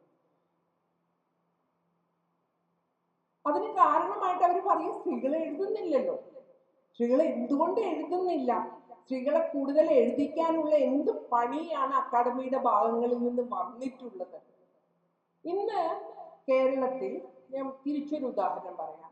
ഇന്ന് കേരളത്തില് ചലച്ചിത്ര രംഗത്ത് പ്രവർത്തിക്കുന്ന സംവിധായികമാർക്ക് ഗവൺമെന്റ് ഒരു ഫണ്ട് കൊടുക്കുന്നുണ്ട്. ഒരു വർഷം 2 പേർക്ക് സിനിമ ചെയ്യാനുള്ള ഫണ്ട് കൊടുക്കുന്നുണ്ട്. അത് പെട്ടെന്ന് ഒരു ദിവസം ഗവൺമെന്റ് ആലോചിച്ചെടുത്ത തീരുമാനമായിരുന്നില്ല. അത് വുമൺ സിനിമ കളക്റ്റീവ് പോലെയുള്ള സംഘടനകള് ഗവൺമെന്റിൽ പ്രഷറൈസ് ചെയ്യുകയും പ്ലാനിംഗ് ബോർഡിന്റെ തീരുമാനപ്രകാരം ഗവൺമെന്റ് KSFDC ത്രൂ ചെയ്തിട്ടുള്ള ഒരു പണിയാണത്. അതൊരു വലിയൊരു ഡിസിഷനാണ്. അതോടുകൂടി എല്ലാ വർഷവും 2 സിനിമകൾ പുറത്തു വന്നേ പറ്റൂ. 2 സിനിമകൾ സ്ത്രീകൾ ചെയ്തേ പറ്റൂ. ഈ വന്ന 4 പടങ്ങളും ഒന്നിനൊന്നും മെച്ചമായിരുന്നു. സ്റ്റേറ്റ് അവാർഡും നാഷണൽ അവാർഡും ഒക്കെ അതിന് കിട്ടുകയും ചെയ്തു. ഒട്ടും മോശമായിരുന്നില്ല സ്ത്രീകൾ നാടകമായിട്ട് വന്ന സമയത്ത്. പക്ഷെ ആ സപ്പോർട്ട് ഉണ്ടല്ലോ, ചില സമയത്ത് ചില സപ്പോർട്ടുകൾ ആവശ്യമുണ്ട്. ഇപ്പം കുറച്ചും കൂടി ഒരു ഉദാഹരണം കൂടി ഞാൻ പറയാം. ഞാനൊക്കെ ചെറിയ കുട്ടിയാവുന്ന സമയത്ത് നാടകം എനിക്ക് ഭയങ്കര ഇഷ്ടമാണ്. പക്ഷെ ഞാൻ പഠിക്കുന്നത് ഡാൻസാണ്. എൻ്റെ വീടിൻ്റെ അടുത്തുള്ള ലൈബ്രറിയിൽ ചേട്ടന്മാരൊക്കെ നാടകം ചെയ്യുന്നുണ്ട്. എനിക്ക് അവിടെ പോയിട്ടൊന്ന് കാണണം എന്നൊക്കെ ഉണ്ട്.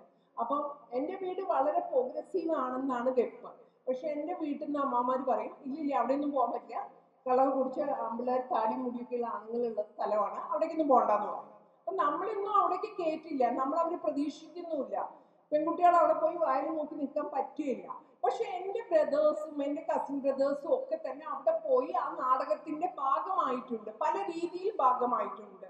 എനിക്ക് അവിടെ പോയി ഒരു ദിവസം ഇങ്ങനെ കണ്ടോണ്ട് നിൽക്കാനുള്ള അവസരം കിട്ടിയില്ല. പക്ഷെ ഞാൻ വഴി കണ്ടുപിടിച്ചു വേറെ രീതിയിൽ. ഞാനതിൽ ഡാൻസ് കളിക്കാമെന്ന് തീരുമാനിച്ചു. അപ്പൊ പിന്നെ ആ ഡാൻസ് കളിക്കാൻ വേണ്ടിയിട്ട് എന്നെ അവിടേക്ക് കൊണ്ടുപോകുമായിരുന്നു.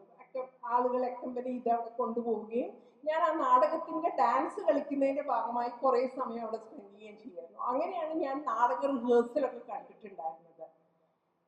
ഞാൻ പറഞ്ഞു വന്നത് എന്താ വെച്ചാല്, സ്ത്രീകൾക്ക് നാടകം സ്വാഭാവികമായി സംഭവിച്ചിട്ടുണ്ടായിരുന്നില്ല. പിന്നെ എങ്ങനെയാണ് നമുക്കിത് സാധ്യമായത്? ഗവൺമെന്റിന്റെ ഭാഗത്ത് നിന്ന് സ്കൂൾ ഓഫ് ഡ്രാമ പോലെയുള്ള സ്ഥാപനങ്ങൾ ഉണ്ടായി വന്നത് കൊണ്ട് തന്നെയാണ് കേരളത്തിൽ കുറെ സ്ത്രീകൾക്ക് ഈ മാധ്യമം പഠിച്ചെടുക്കാനുള്ള സാധ്യതയുണ്ടായത്. അതുകൊണ്ട് തന്നെ ആ സപ്പോർട്ട് സിസ്റ്റം എന്ന് പറയുന്നത് വളരെ വളരെ ഇമ്പോർട്ടൻ്റ് ആണ്. സിനിമ പഠിക്കാനും നാടകം പഠിക്കാനും സ്ത്രീകൾക്ക് സ്വാഭാവികമായി, ആൺകുട്ടികളെ പോലെ സ്വാഭാവികമായി സാധ്യമല്ല എന്ന തിരിച്ചറിവിൽ കൂടുതൽ പെൺകുട്ടികൾ ഈ കാര്യങ്ങൾ പഠിക്കാൻ സ്ഥാപനങ്ങൾ, ഇന്ന് പ്രൈവറ്റ് സ്ഥാപനങ്ങളും ധാരാളം ഉണ്ട്. ആക്ടിങ് പഠിക്കാനും ക്യാമറ പഠിക്കാനും എല്ലാത്തിനും സ്ഥാപനങ്ങളുണ്ട്.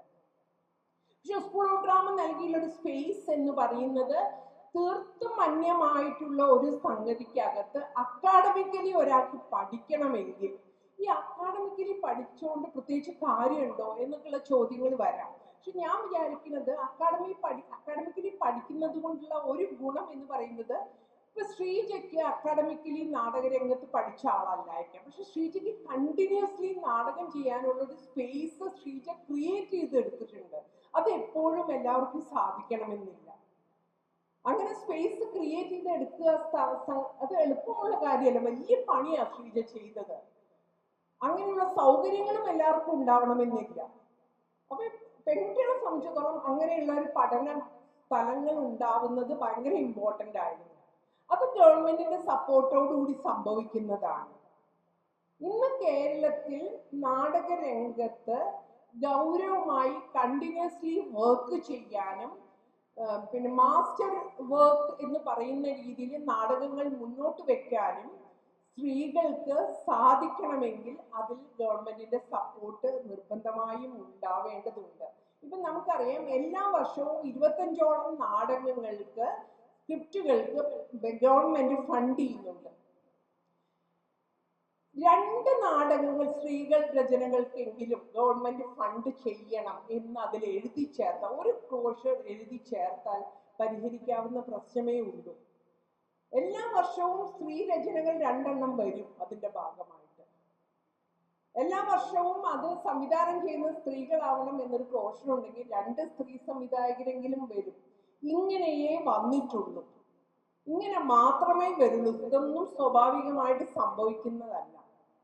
ഇത് വരേണ്ട ആവശ്യമുണ്ട്. കാരണം നമ്മൾ ഇന്ന് ജീവിക്കുന്ന ഇന്ത്യയും നമ്മൾ ഇന്ന് ജീവിക്കുന്ന കേരളവും പഴയതുപോലെയല്ല. വളരെ സ്വാഭാവികമായിട്ടാണ് ഫാസിസത്തെ കുറിച്ച് നമ്മളെ പിടിമുറക്കിയ ഫാസിസത്തെ നമ്മൾ ഇങ്ങനെ കാണുന്നത്. ഇത്രയും കാലം നമ്മൾ വിചാരിക്കുന്നത് ഗേറ്റിന്റെ പുറത്താണെന്നാണ്.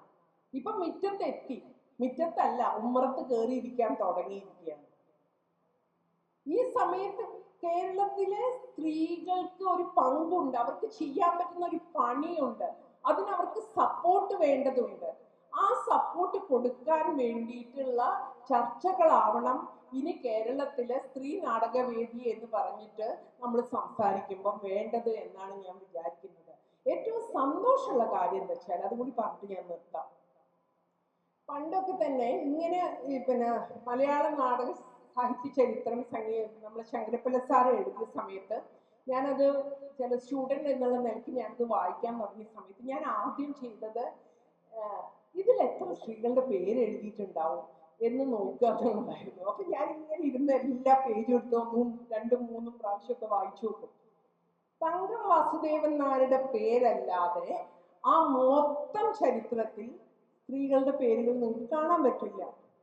എനിക്ക് തോന്നുന്നത് പിന്നെ കുഞ്ഞിക്കുട്ടി തങ്കച്ചിയുടെ പേരെന്തോ എഴുതിയിട്ടുണ്ടോ സംശയമുണ്ട്.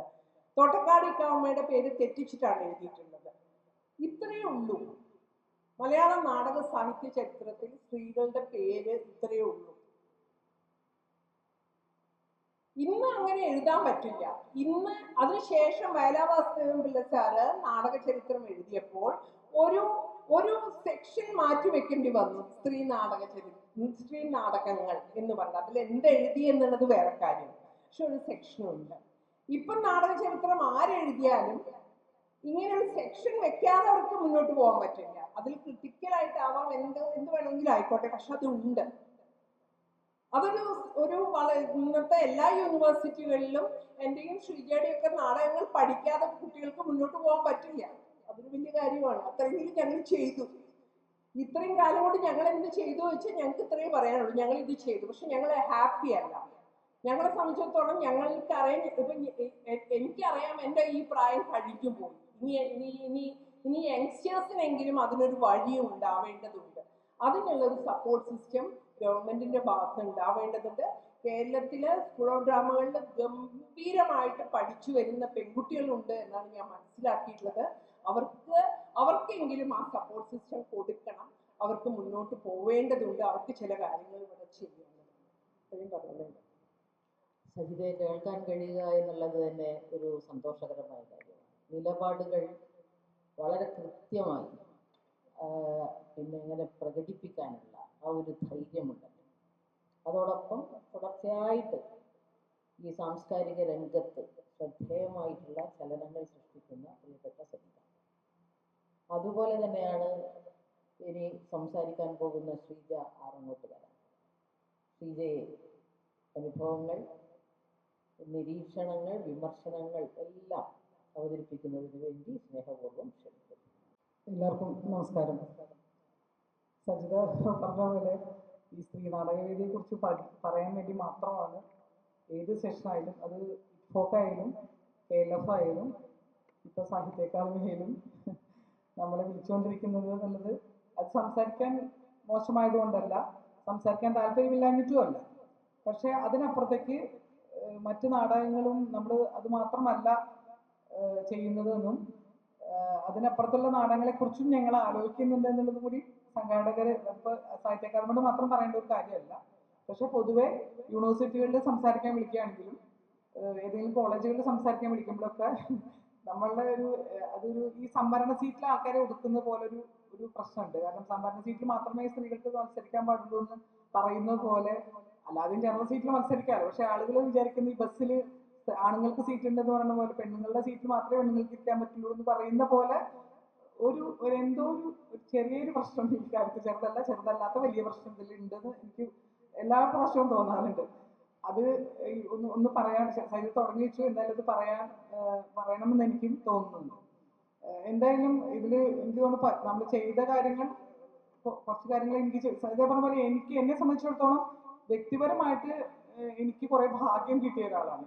ഇപ്പൊ ഒരുപാട് നാടകത്തില് ഇപ്പൊ ഈവൻ സജിത ആയാലും ഒക്കെ വളരെയേറെ സജിതയും ശ്രീലതയും സുധിയും ഒക്കെ ഒരുപാട് എന്താ പറയാ വലിയ വലിയ പ്രശ്നങ്ങൾ കൂടെ ഒരുപക്ഷെ എന്നേക്കാൾ ഞാൻ ഒരുപക്ഷെ 2-3 കാര്യങ്ങളുണ്ട്. പട്ടാമ്പി കോളേജിൽ മാനുഷി എന്ന് പറയുന്ന 80കളിൽ തുടങ്ങിയ സ്ത്രീകളുടെ സംഘടനയിൽ ആദ്യം മുതലേ സജീവമായിരുന്നു.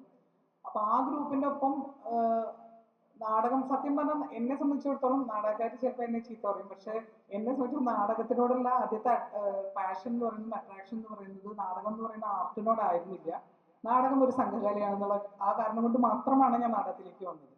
കാരണം ആ ഗ്രൂപ്പിനകത്താവുക, ആ ഗ്രൂപ്പിലെ ആളുകളിലൂടെ ഷെയർ ചെയ്യുക, ഇപ്പൊ ഒരുപാട് ഒരു ഗ്രൂപ്പിനകത്താവുക എന്നുള്ളത് വല്ലാത്ത സന്തോഷം തരുന്ന ഒരു കാര്യം കൊണ്ടാണ് സത്യം പറഞ്ഞാൽ ഞാൻ ആദ്യം നാടകത്തിലേക്ക് വരുന്നത്. പിന്നീട് നാടകം ചെയ്താണ് അതിനോടൊരു വേറെ രീതിയിലൊരു അടുപ്പുണ്ടാവുന്നത്. അത് എനിക്ക് നമ്മളെ സംബന്ധിച്ചിടത്തോളം ഈ പറയുന്നമാരെ ആദ്യം മുതലേ നാടകത്തിനോട് കൂടെ നിൽക്കാനും പിന്നെ കുടുംബം ഒന്നിച്ച് നാടകത്തിന് ഒരുപാട് നല്ല സുഹൃത്തുക്കളും കുടുംബം ഒന്നിച്ച് നാടകം ചെയ്യുന്നു എന്നുള്ളത് വളരെ സേഫറായിട്ടുള്ള സോണാണ് ശരിക്കാർത്ഥത്തിൽ. ബുദ്ധിമുട്ടുകളില്ല എന്നല്ല, നമ്മൾ ഒരുപാട് നമ്മുടെ സമയം, അധ്വാനം, മെന്റൽ ടെൻഷൻസ് ഇത് മുഴുവൻ നിലനിൽക്കുന്നുണ്ട്, അതൊന്നും ഇല്ല എന്നല്ല. പക്ഷെ പലരും നേരിടുന്നേക്കാൾ തമ്മിൽ കുറെ കൂടി ഭേദത്തിലാണ് ഞാൻ നിൽക്കുന്നത്. അല്ലെങ്കിൽ സജ പറഞ്ഞ പോലെ ഒരു സ്പേസ് എനിക്ക് 90കൾ മുതൽ ഒരു സ്പേസിൽ നിൽക്കാനുള്ള ഒരു അവസരം എനിക്ക് കിട്ടിയിട്ടുണ്ട്.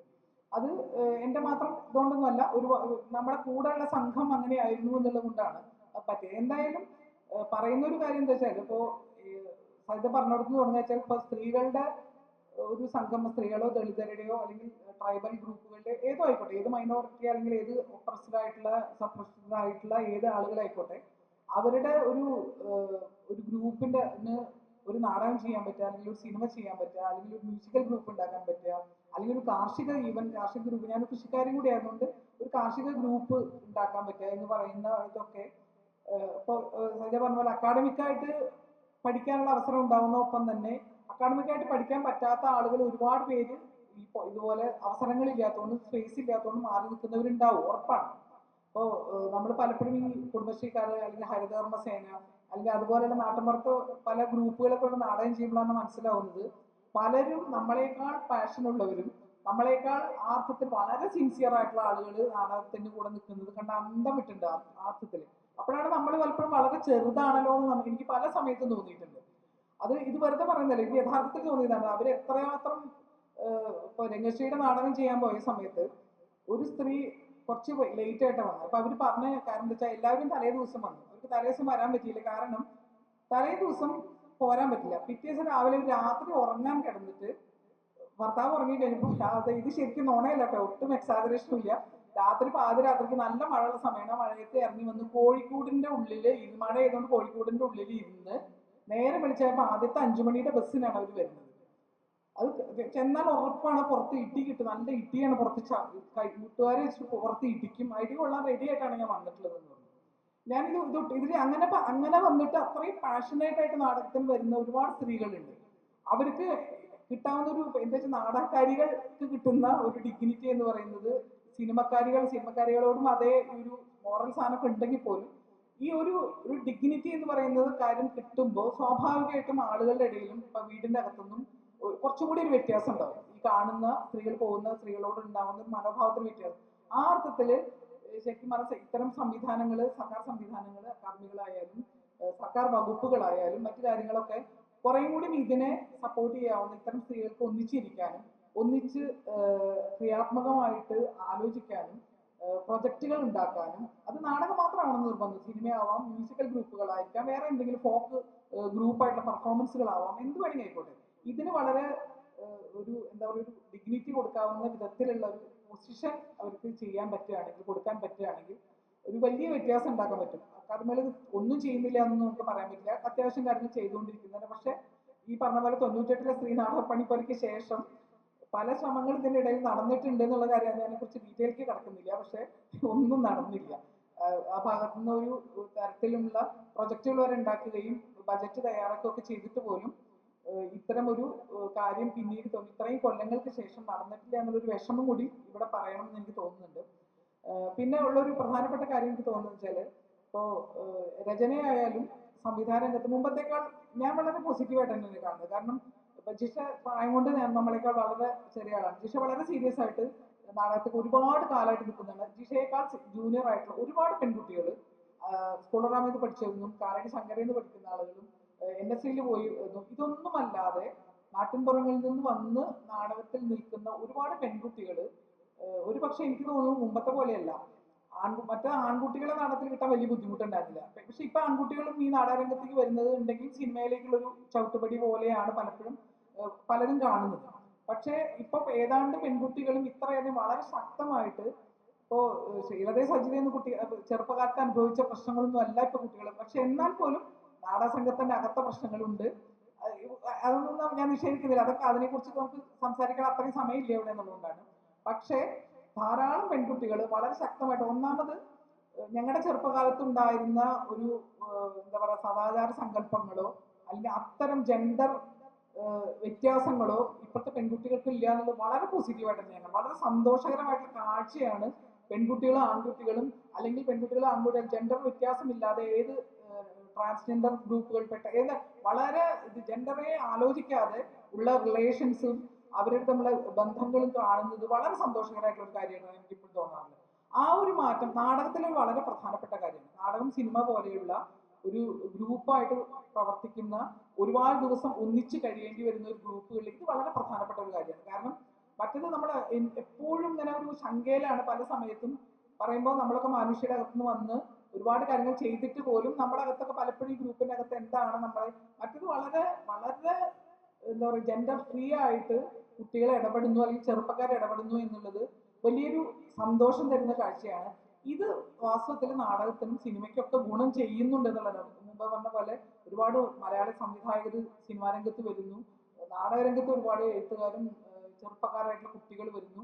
ഇതൊരു വലിയ സന്തോഷം തരുന്നതായിരുന്നു. ഇതിനെ ഇപ്പൊ കുട്ടികൾ റെഡി, അല്ലെങ്കിൽ ചെറുപ്പക്കാർ റെഡിയായിട്ട് വരുന്നതിനെ പൂർണ്ണമായും പിന്തുണയ്ക്കാനുള്ള ഒരു ഉത്തരവാദിത്വവും അവകാശവും അക്കാദമിക്കായാലും സർക്കാർ സംവിധാനങ്ങൾക്കായാലും നാടക സംഘങ്ങൾക്ക്, നമ്മൾ മുഴുവൻ സർക്കാരിന്റെ തലയിൽ പൊട്ടിക്കേണ്ട കാര്യമില്ല, നമ്മളെപ്പോലുള്ള നാടക പ്രവർത്തകരായാലും ഇത് കൃത്യമായിട്ട് അറിഞ്ഞ് അവരെ കൂടെ കൂട്ടാനുള്ള ഉത്തരവാദിത്വം എല്ലാവർക്കും ഉണ്ടെന്നാണ് എനിക്ക് തോന്നുന്നത്.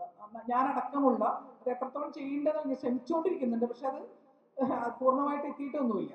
അത് ആ കേരളത്തിലെ മുഴുവൻ നാടക പ്രവർത്തകർക്കും ആ ഉത്തരവാദിത്വം ഉണ്ടെന്ന് എനിക്ക് തോന്നാറുണ്ട്. അത് ഇവർക്കൊക്കെ ഉള്ള പോലെ തന്നെ അതേ ഒരു സാമൂഹ്യ ഉത്തരവാദിത്വം നമ്മളെ പോലുള്ള ഞാനും എല്ലാവർക്കും ഉണ്ടെന്ന് തന്നെയാണ് എനിക്ക് തോന്നുന്നത്. എന്തായാലും നമുക്ക് പുതുതായിട്ട് എന്താണ് നമുക്ക് കാലത്തെ കുറിച്ചൊന്നും നമ്മൾ കൂടുതൽ പറയേണ്ട കാര്യമില്ല. ഓരോ നമുക്കറിയാം, എന്തും ലോകത്ത് എവിടെയും എന്ത് ഇഷ്യൂ ഉണ്ടായാലും, എന്ത് യുദ്ധമുണ്ടായാലും, എന്ത് സാമൂഹ്യ ദുരന്തമുണ്ടായാലും, അത്ര എന്ത് പ്രശ്നമുണ്ടായാലും ഏറ്റവും അധികം ബാധിക്കുന്നത് സ്ത്രീകൾ തന്നെയാണ് പല അർത്ഥത്തിൽ. അത് അതേപോലെ തന്നെ ഇപ്പൊ നമുക്കറിയാം, ടീച്ചർ പറഞ്ഞ പോലെ മനുസ്മൃതി ആണ് അടുത്ത ഭരണഘടനയ്ക്ക് പകരം മനുസ്മൃതിയാണ് വരുന്നതെങ്കിൽ അത് ഉറപ്പാണ് അത് സ്ത്രീകളെയും ദളിതരെയും അതുപോലെയുള്ള ആളുകളെ തന്നെയാണ് ഏറ്റവും കൂടുതൽ ബാധിക്കുക, ഒരു സംശയം വേണ്ട കാര്യത്തിൽ. അപ്പൊ അതുകൊണ്ട് തന്നെ അതിനെ ചെറുക്കാൻ നമുക്ക് എന്ത് ചെയ്യാൻ കഴിയും എന്നുള്ളത് തന്നെയാണ്. അത് സ്ത്രീകൾ എന്നുള്ള നിലയ്ക്കും നാടക പ്രവർത്തകർ എന്നുള്ള നിലയ്ക്കും ഒരു സാമൂഹ്യ രംഗത്ത് നിൽക്കുന്ന ആളുകൾ നിലയ്ക്കും നമ്മൾ എല്ലാവരുടെയും വലിയ ഉത്തരവാദിത്തമാണ്. അതുകൊണ്ട് എനിക്ക് തോന്നുന്നു നമുക്ക് എല്ലാവർക്കും ചേർന്നിട്ട് അക്കാദമികളോടും സർക്കാർ വകുപ്പുകളോടും നാടകപ്രവർത്തകരോടൊക്കെ കൂടുതലായിട്ട് ആവശ്യപ്പെടാവുന്ന അല്ലെങ്കിൽ റിക്വസ്റ്റ് ചെയ്യാവുന്ന ഒരു കാര്യം, നമുക്ക് ഒന്നിച്ചു നിന്ന് എന്തെല്ലാം കാര്യങ്ങൾ ചെയ്യാൻ പറ്റും, ആൺപെൺ അല്ലെങ്കിൽ മറ്റൊരു ജെൻഡർ വ്യത്യാസവും ഇല്ലാതെ നമുക്ക് ഒന്നിച്ചു നിന്ന് നാടകങ്ങൾ എത്രത്തോളം നാടകങ്ങൾ ചെയ്യാൻ പറ്റും, എത്രത്തോളം മറ്റ് കാര്യങ്ങൾ ചെയ്യാൻ പറ്റും. അക്കാദമിക്ക് ശരിക്കും പറഞ്ഞാൽ സാഹിത്യ അക്കാദമിക്കും സംഗീത നാടക അക്കാദമിക്കും ഫോക്ലോർ അക്കാദമിക്കും ഒക്കെ നമുക്ക് ഇതുപോലെ നമുക്കൊരു എന്താ പറയുക മാസമായിട്ടൊരു റിക്വസ്റ്റ് കൊടുക്കുകയും നമ്മളിത് ചെയ്ത് കാണിക്കുകയും എല്ലാവർക്കും ഒന്നിച്ചു നിന്ന് എന്താണ് ചെയ്യാൻ കഴിയുക എന്നുള്ളതും കൂടി എൻ്റെ ഒരു ആലോചനയും കൂടി നമ്മൾ നടത്തേണ്ടതുണ്ട് എന്ന് എനിക്ക് തോന്നുന്നു. ഇതിൽ ആരെങ്കിലും താല്പര്യമുണ്ടെങ്കിൽ ഇതിന്റെ കാര്യങ്ങളിൽ നിൽക്കാൻ താല്പര്യമുള്ള ആൾക്കാരുണ്ടെങ്കിൽ അത് ഒന്ന് എന്താ പറയുക എൻ്റെ കൂടെ നിൽക്കാനോ ഏറ്റെടുക്കാനോ ഒന്നും കൂടി തയ്യാറാവണമെന്നും കൂടി അപേക്ഷിക്കുന്നു. എന്തായാലും ഒരു നാടകപ്രവർത്തക എന്നുള്ള നിലയ്ക്ക്, ഒരു നാട്ടിൻപുറത്ത് നിൽക്കുന്ന ഒരാളെന്ന നിലയ്ക്ക്, പക്ഷെ അവിടെ നിൽക്കുന്ന എനിക്ക് ഇവിടെ നാട്ടിൻപുറത്ത് ആയതുകൊണ്ട് കൂടിയാണ് എനിക്ക് സ്ഥിരമായിട്ട് നിൽക്കാനും പറ്റുന്നത്. ഒരു കൃഷിക്കാരി എന്നുള്ള നിലയ്ക്കും എത്രത്തോളം മണ്ണിലേക്ക് ആഴത്തിൽ നമുക്ക് ഒരു മരത്തിന് എത്ര ആഴത്തിൽ വേരെ ഓടിക്കാൻ കഴിയുന്നുവോ അത്രയും മുകളിലേക്ക് ശാഖകളും ഉണ്ടാക്കാൻ കഴിയും. അല്ലെങ്കിൽ നമ്മൾ വേരിന് ആഴമില്ലെങ്കിൽ ഉറപ്പായിട്ടും മരം കാറ്റത്ത് വീണു പോകും. അപ്പൊ നമുക്ക് എത്രത്തോളം ഈ സമൂഹത്തിൽ എത്രത്തോളം ആഴത്തിൽ വേരാക്കാൻ കഴിയും ഒരു കലാപ്രവർത്തക അല്ലെങ്കിൽ കലാപ്രവർത്തകൻ എന്ന നിലയ്ക്ക് ആലോചിക്കുക. അത്രത്തോളം ആഴത്തിലേക്ക് സമൂഹത്തിലേക്ക് വേരാഴ്ത്തുകയും അത്രത്തോളം ഉയർന്ന് തണലാവുകയും ഫലങ്ങൾ കൊടുക്കുകയും മറ്റുള്ളവർക്ക് സന്തോഷം കൊടുക്കുകയും ചെയ്യാൻ കഴിയുമോ എന്നുള്ള ശ്രമം ഞാൻ ആഗ്രഹിക്കുന്ന ഒരു കാര്യം പറഞ്ഞതാണ്. നടത്താനൊന്നും അത് സാധിച്ചിട്ടില്ല. പക്ഷെ അത്തരം ഒരു ആലോചന നമ്മുടെ എല്ലാവരെയും ഭാഗത്തു നിന്ന് ഉണ്ടാവണമെന്ന് ആഗ്രഹിച്ചുകൊണ്ട് സന്തോഷം. ശ്രദ്ധേയമായ ഒരുപാട് നാടകങ്ങൾ അവതരിപ്പിച്ച, അതിനെക്കുറിച്ച് വളരെ കൃത്യമായിട്ടുള്ള നിലപാടുകൾ ഉള്ള പ്രിയപ്പെട്ട ജിഷയാണ്, ജിഷ അഭിനയാണ് സംസാരിക്കുന്നത്. ക്ഷണിക്കുന്നു. പ്രിയമുള്ളവരെ, കാലത്തിൻ്റെ ഇങ്ങേയറ്റത്ത് നിൽക്കുന്ന ഒരാളാണ് ഞാൻ. ഏറ്റവും ഒടുവിലായെത്തിയ ഈ അറ്റത്ത് നിൽക്കുന്ന ഒരാളാണ്. എനിക്ക് മുമ്പേ സജിത ചേച്ചിയും ഉഷ് ടീച്ചറും ശ്രീ ചേച്ചിയും ഒക്കെ വെട്ടിത്തെളിച്ച വഴിയിലൂടെ കടന്നു വന്ന് കാലത്തിൻ്റെ ഈ അറ്റത്തെത്തി വളരെ സ്വാസ്ഥ്യമായി നിൽക്കുന്നു എന്ന് പറയുന്നു. ആ സ്വാസ്ഥ്യം എന്ന് പറയുന്നത് അത്രയൊന്നും എളുപ്പമുള്ളതല്ല എന്നുള്ളത് നമ്മൾ പഠിച്ച വഴികളിലൂടെ നമ്മൾ മനസ്സിലാക്കുന്നു. ഒരേ സമയം ഒരു മാധ്യമ പ്രവർത്തകയും നാടക പ്രവർത്തകയുമായി നിൽക്കുന്നു ഞാൻ. ഇപ്പോൾ ശ്രീ ചേച്ചി കൃഷിയും നാടകവും ചെയ്യുന്നു എന്നുള്ളതുപോലെ ഞാനൊരു മാധ്യമ പ്രവർത്തനവും നാടക പ്രവർത്തനവും ചെയ്യുന്നു. ഞാനിന്ന് രാവിലെ സജിത ചേച്ചിയോട് പറയായിരുന്നു, ഞാനൊരു നല്ല ജേർണലിസ്റ്റ് ആണോ എന്ന് ചോദിച്ചാൽ അല്ല, ഞാനൊരു നല്ല നാടകപ്രവർത്തകയാണോ എന്ന് ചോദിച്ചാൽ അല്ല. കാരണം എന്താണെന്ന് വെച്ചാൽ ഇത് രണ്ടിലേക്കും എത്താനുള്ള ഒരു ഓട്ടത്തിലാണ് എൻ്റെ ജീവിതം എന്നുള്ളതാണ് സത്യം. അതാണ് ഒരു പരമാർത്ഥം. കാരണം നാടകത്തിൽ നിൽക്കുമ്പോൾ നമ്മൾ ജോലിയെക്കുറിച്ചും ജോലിയിൽ നിൽക്കുമ്പോൾ നമ്മൾ നാടകത്തെക്കുറിച്ചിട്ടും ആലോചിച്ചുകൊണ്ടിരിക്കുന്നു. ഇത് രണ്ടും കൂടി മനസ്സിൻ്റെ ഒരു ദ്വന്ദ്വയുദ്ധം നടന്നുകൊണ്ടിരിക്കുന്നു.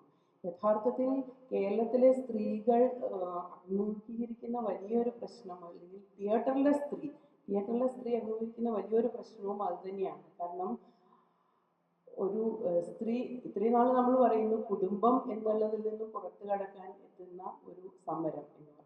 പക്ഷെ അതിനപ്പുറത്തേക്ക് അരങ്ങിലെത്തിയ, അടുക്കളയിൽ നിന്നും അരങ്ങിലെത്തിയ ഈ സ്ത്രീ ഇപ്പോൾ അരങ്ങിൽ അടിയുറച്ചു നിൽക്കുന്ന ഒരു സമരം.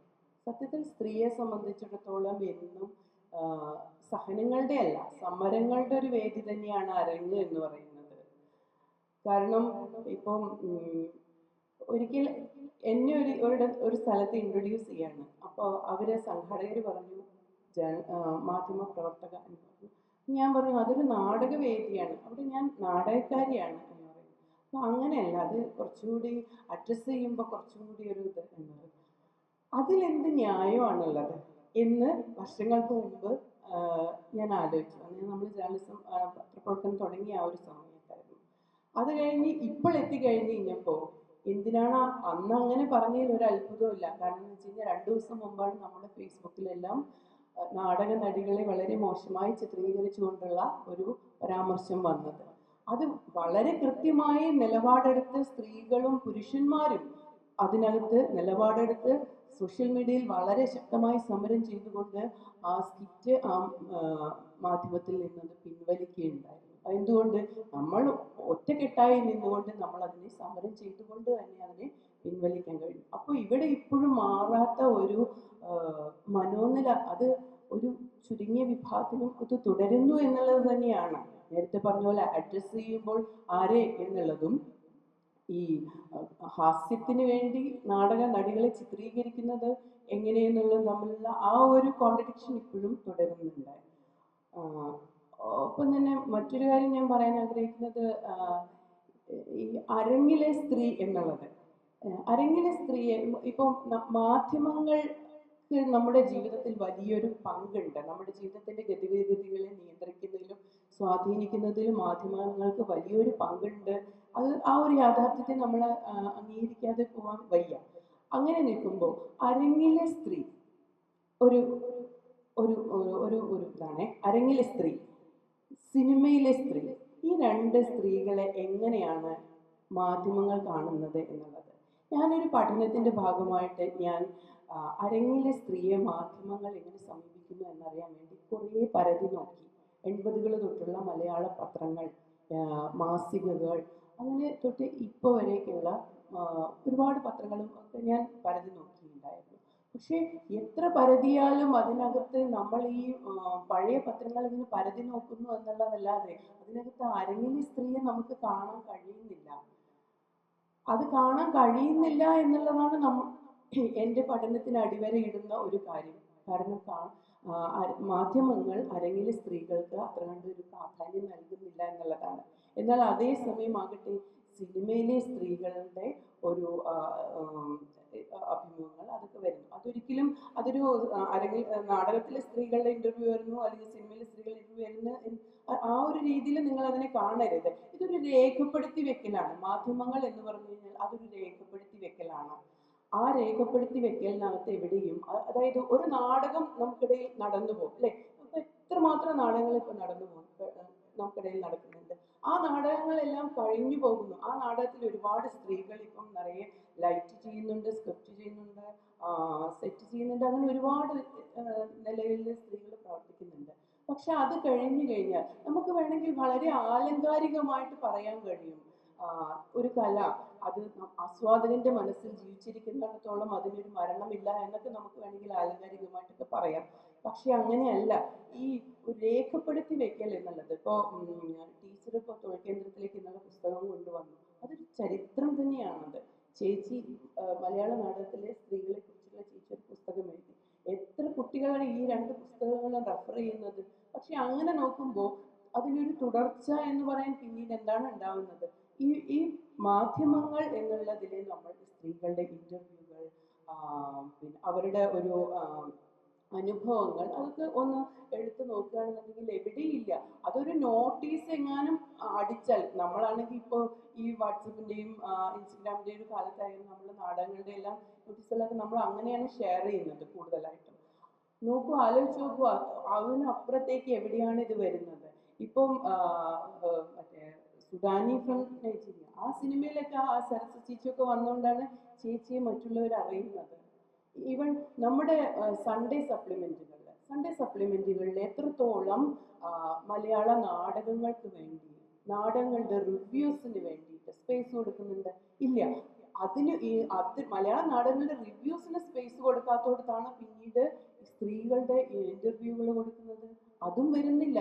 അപ്പൊ എന്താണ്? ഒരു സ്ത്രീ അരങ്ങിൽ എത്തുന്നു, അത് കഴിഞ്ഞാൽ ആ നാടകത്തോടു കൂടി അവളുടെ ചരിത്രം അവിടെ അവസാനിക്കുകയാണ് ചെയ്യുന്നത്.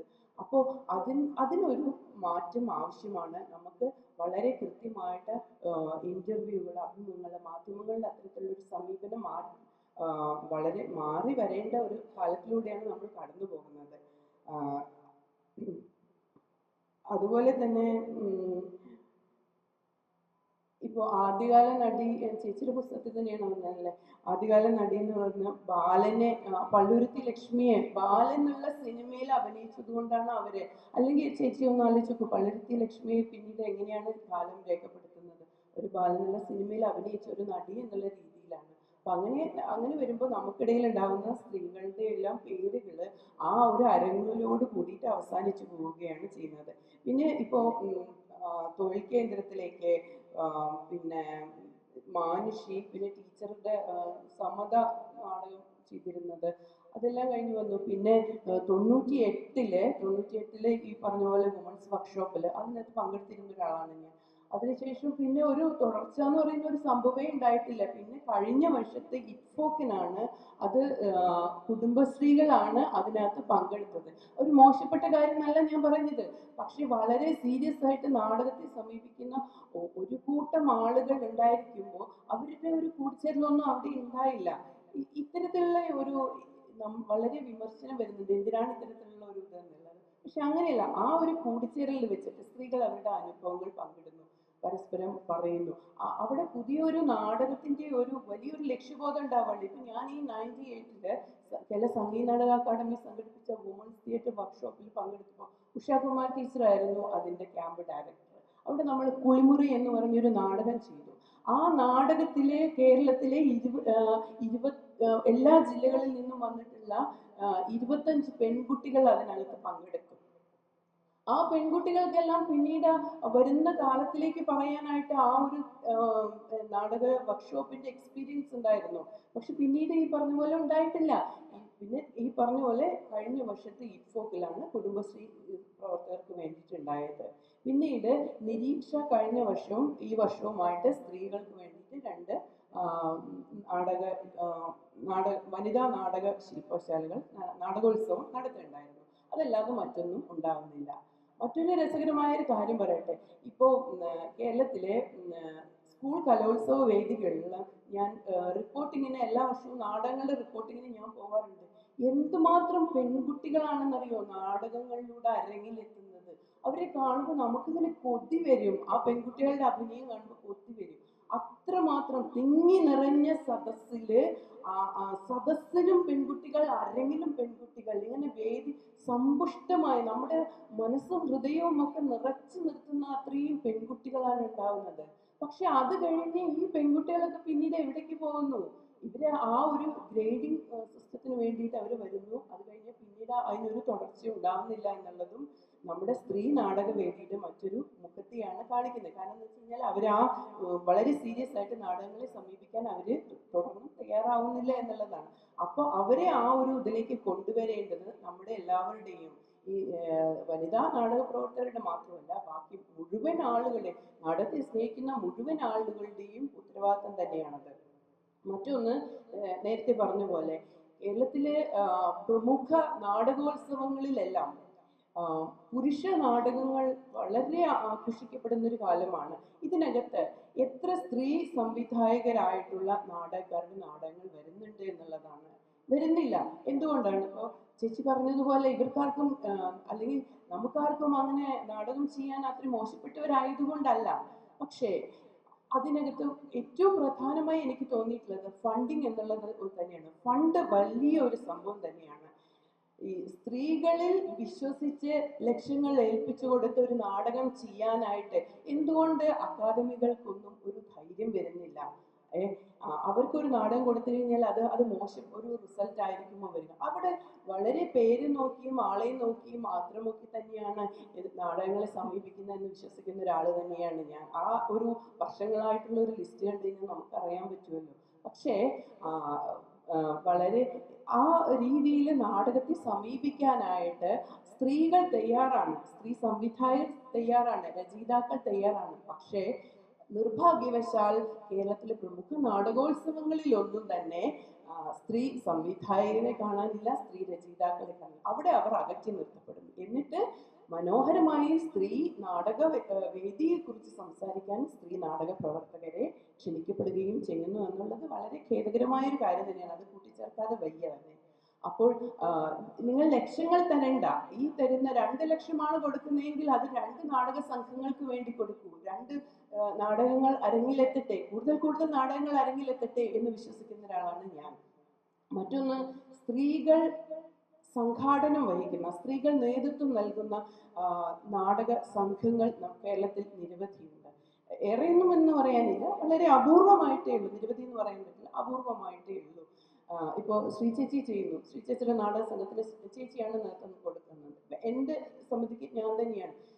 നോക്കൂ, അത് ഒട്ടും എളുപ്പമുള്ള ഒരു കാര്യമല്ല ഒരു സംഘത്തിന് നേതൃത്വം നൽകുക എന്നുള്ളത്. ഒരു നടിയായി വന്ന് അരങ്ങിലെത്തിക്കഴിഞ്ഞാൽ ആ ഒരു ഡയലോഗ് പഠിക്കുകയും ഇറങ്ങിപ്പോവുകയും മാത്രമാണ് വരുന്നത്. പക്ഷെ അതിനപ്പുറത്തേക്ക് ഒരു സംഘാടകയാവുക എന്ന് പറഞ്ഞാൽ അതിനപ്പുറം ജീവിതത്തിൽ ഇനി മേലാൽ നാടകം കളിക്കില്ല എന്ന് വരെ തോന്നിപ്പോകും ഓരോ നാടകങ്ങളുടെ അവസാനമാകുമ്പോഴേക്കും.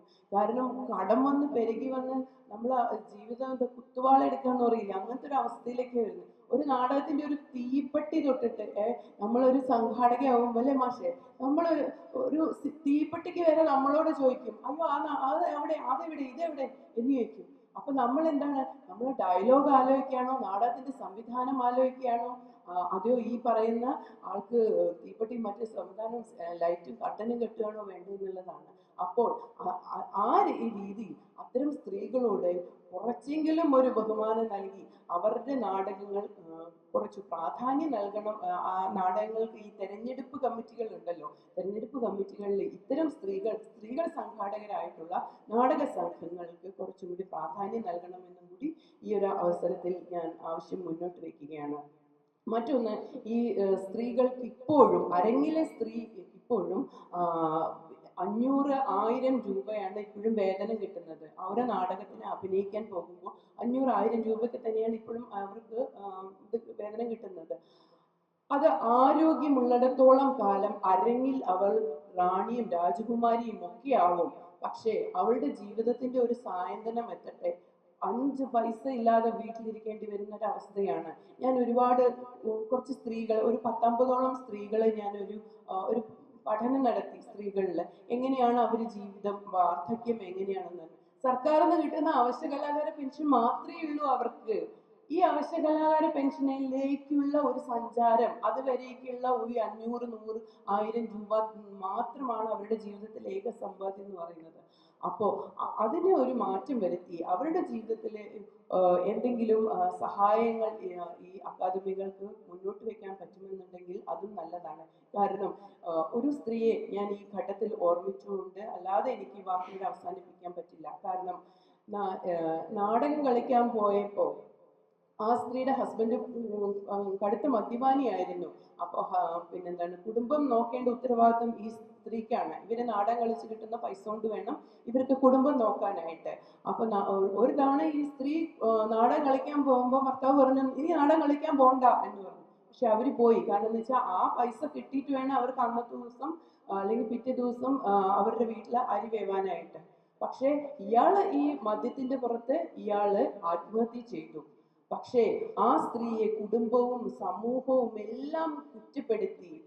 കേരളത്തിൽ ഇന്നും അവർ നമുക്കിടയിൽ ജീവിക്കുന്നു, അവർ ഇന്നും നാടകം ചെയ്യുന്നു. അവരെങ്ങനെയാണ് ഇപ്പോഴും അരങ്ങിലെത്തുന്നതെന്ന് ആലോചിച്ചിട്ടുണ്ടോ? അവരുടെ ഒരു മാനസിക അവസ്ഥ എന്താണെന്ന് ആലോചിച്ചിട്ടുണ്ടോ? കാരണം എന്ന് വെച്ച് കഴിഞ്ഞാൽ ആ സ്ത്രീ അവരുടെ ഒരു തൊഴിൽ, അവരുടെ ഒരു വരുമാന മാർഗം എന്നുള്ള രീതിയിലാണ്, അല്ലാതെ ആത്മപ്രകാശനൊന്നും ആയിട്ടല്ല അവർ ആ നാടകം അഭിനയിക്കാൻ പോകുന്നത്. പക്ഷേ അവർ തിരിച്ചു വരുമ്പോൾ അവർ വീടിന്റെ മുറ്റത്ത് ഭർത്താവിന്റെ മൃതദേഹമാണ് കാണുന്നത്. അപ്പൊ ആ സമൂഹം മൊത്തം അവരെ കുറ്റപ്പെടുത്തി. എന്തിനാണ് നിങ്ങൾ അഭിനയിക്കാൻ പോയത്? നാടകം കളിക്കാൻ പോയിട്ടല്ലേ, നാടക നടിയായിട്ടല്ലേ എന്നും പറഞ്ഞിട്ട്. പക്ഷെ അങ്ങനെയല്ല, അവർ കുടുംബത്തെ നോക്കാൻ വേണ്ടിയിട്ടായിരുന്നു ചെയ്തത് എന്നുള്ളത്. അപ്പൊ അത്തരത്തിൽ ഒരുപാട് ദുരിത അനുഭവങ്ങൾ പിന്നിട്ടുന്ന ഒരുപാട് സ്ത്രീകൾ നമുക്കിടയിൽ ഇപ്പോഴും ജീവിക്കുന്നുണ്ട്. അവരെ ഒന്നും മറക്കാൻ നമുക്ക് പറ്റില്ല. അപ്പൊ നേരത്തെ പറഞ്ഞതുപോലെ ഏതെങ്കിലും രീതിയിലുള്ള സഹായങ്ങൾ ആ സ്ത്രീകൾക്ക് നൽകണം, സ്ത്രീ സംഘടനകൾക്ക് നൽകണം എന്നുള്ള ഒരു ആവശ്യം കൂടി ഈ ഘട്ടത്തിൽ ഞാൻ മുന്നോട്ട് വയ്ക്കുകയാണ്. ഏവർക്കും നന്ദി. ഈ അന്താരാഷ്ട്ര സാഹിത്യോത്സവ വേദി ഒരു തുടക്കം കുറിക്കുന്നതാകട്ടെ നമ്മുടെ ശ്രീനാടക വേദിയുമായി ബന്ധപ്പെട്ട വ്യത്യസ്തമായിട്ടുള്ള ചിന്തകൾ. ഇതിനെ തുടർന്ന് ITFOK ഉണ്ട്, international theatre festival, Kerala Sangeetha Nataka അക്കാദമിയുടെ ആഭിമുഖ്യത്തിൽ ആരംഭിക്കുകയാണ്. അവിടെയും ഇതുപോലെ ഒരു നാടക ചർച്ചയുണ്ട് എന്ന് വിളിച്ചിരുന്നു. സന്തോഷമാണ്. ഇപ്പൊ ഇവിടെ അനുഭവങ്ങളും നിരീക്ഷണങ്ങളും നാളെ എങ്ങനെയായിരിക്കണം ശ്രീനാടകവേദി ചലിക്കേണ്ടത് എന്നതിനെ കുറിച്ചുമെല്ലാം അഭിപ്രായങ്ങൾ പങ്കുവച്ചു. അത് ഒരു വൺ സൈഡഡ് ആകരുത്. സദസ്സ് ഇതൊക്കെ കേൾക്കുകയായിരുന്നു. സാംസ്കാരിക പ്രവർത്തകർ, നാടക പ്രവർത്തകരൊക്കെ സദസ്സിലുണ്ട് എന്ന് എനിക്കറിയാം. നമുക്ക് അനുവദിക്കപ്പെട്ടത് 1 മണി വരെയാണ് സമയം. അപ്പോൾ അതിനിടയിൽ എല്ലാവരെയും ചുരുങ്ങിയ വാക്കുകളിൽ അഭിപ്രായം പങ്കുവെക്കാൻ വേണ്ടി സ്റ്റേജിലേക്ക് ക്ഷണിക്കുന്നു. നമസ്കാരം. ഞാൻ റഷീദ്. ഒരുപാട് പ്രശ്നങ്ങൾ അഭിമുഖീകരിക്കുന്ന സ്ഥലമാണ് വനിതാ നാടകവേദി എന്നുള്ളത് നേരത്തെ നമുക്ക് കേരളീയർക്കൊക്കെ അറിയുന്നതാണ്. നിങ്ങൾ ആരും ഒരു പറഞ്ഞതിൽ പുരുഷ മേധാവിത്വത്തിൻ്റെ ഒരു പ്രയാസം ഉള്ളതായിട്ട് പറഞ്ഞു കേട്ടില്ല. പക്ഷെ പലപ്പോഴും സിനിമാ വേദികളിലും മൊത്തത്തിൽ നാടകവേദികളിൽ അത്തരത്തിലൊരു പ്രയാസമുണ്ട്. ഒരു അഭിനയത്തിന് വേണ്ടത് കൊണ്ട് മാത്രമല്ല, സ്ത്രീ കഥാപാത്രം ഉള്ളത് കൊണ്ട് മാത്രം ഈ കാലഘട്ടത്തിൽ ഞങ്ങളൊരു സ്ത്രീയെ ക്ഷണിക്കുന്നു എന്നുള്ള രീതിയിലൊരു പ്രശ്നത്തെ എപ്പോഴെങ്കിലും അഭിമുഖീകരിച്ചിട്ടുണ്ടോ? അല്ലെങ്കിൽ അങ്ങനെ ഒരു വ്യവസ്ഥ ഉണ്ടായിരുന്നോ? മുൻപ് ഇപ്പം നമ്മൾ അടുത്ത കാലത്ത് ഇറങ്ങിയ എൻ്റെ മൊയ്തീൻ എന്നുള്ള സിനിമയിൽ പോലും ഒരു നാടകം പോലെ അവതരിപ്പിച്ചതിൽ ഒരു പുരുഷനാണ് സ്ത്രീ കഥാപാത്രം ചെയ്തിട്ടുള്ളത്. ഇപ്പോൾ പല മിമിക്രി അല്ലെങ്കിൽ ടി വിയിൽ വരുന്ന ചില പരിപാടി, ഞാൻ ടി വി അങ്ങനെ കാണാറില്ല, എങ്കിലും പഴയതൊക്കെ യൂട്യൂബിലൊക്കെ കാണുന്നതാണ്. പല പുരുഷന്മാരും സ്ത്രീ കഥാപാത്രങ്ങളായി അവതരിപ്പിച്ചുകൊണ്ടുള്ള സ്കിറ്റുകളും കാണാറുണ്ട്. അപ്പോൾ സ്ത്രീകൾ വേണ്ട എന്നുള്ള തീരുമാനം അല്ലെങ്കിൽ അത്തരത്തിലുള്ള ഒരു നടപടി നിങ്ങൾ എപ്പോഴെങ്കിലും അഭിമുഖീകരിച്ചിട്ടുണ്ടോ എന്നുള്ളതാണ് ഒരു. രണ്ടാമത് പറഞ്ഞു മുഴുവൻ കാര്യങ്ങളെയും സർക്കാർ തലത്തിൽ ചെയ്യേണ്ട കാര്യങ്ങളെയും അനുകൂലിക്കുകയും അത്തരം കാര്യങ്ങൾക്ക് ഞങ്ങളാലാവുന്ന കാര്യങ്ങൾ ഞങ്ങൾ ചെയ്യാൻ കൂടെ ഉണ്ടാവും എന്നുള്ളത് കൂടി അറിയിച്ചുകൊണ്ട് നിർത്തുന്നു.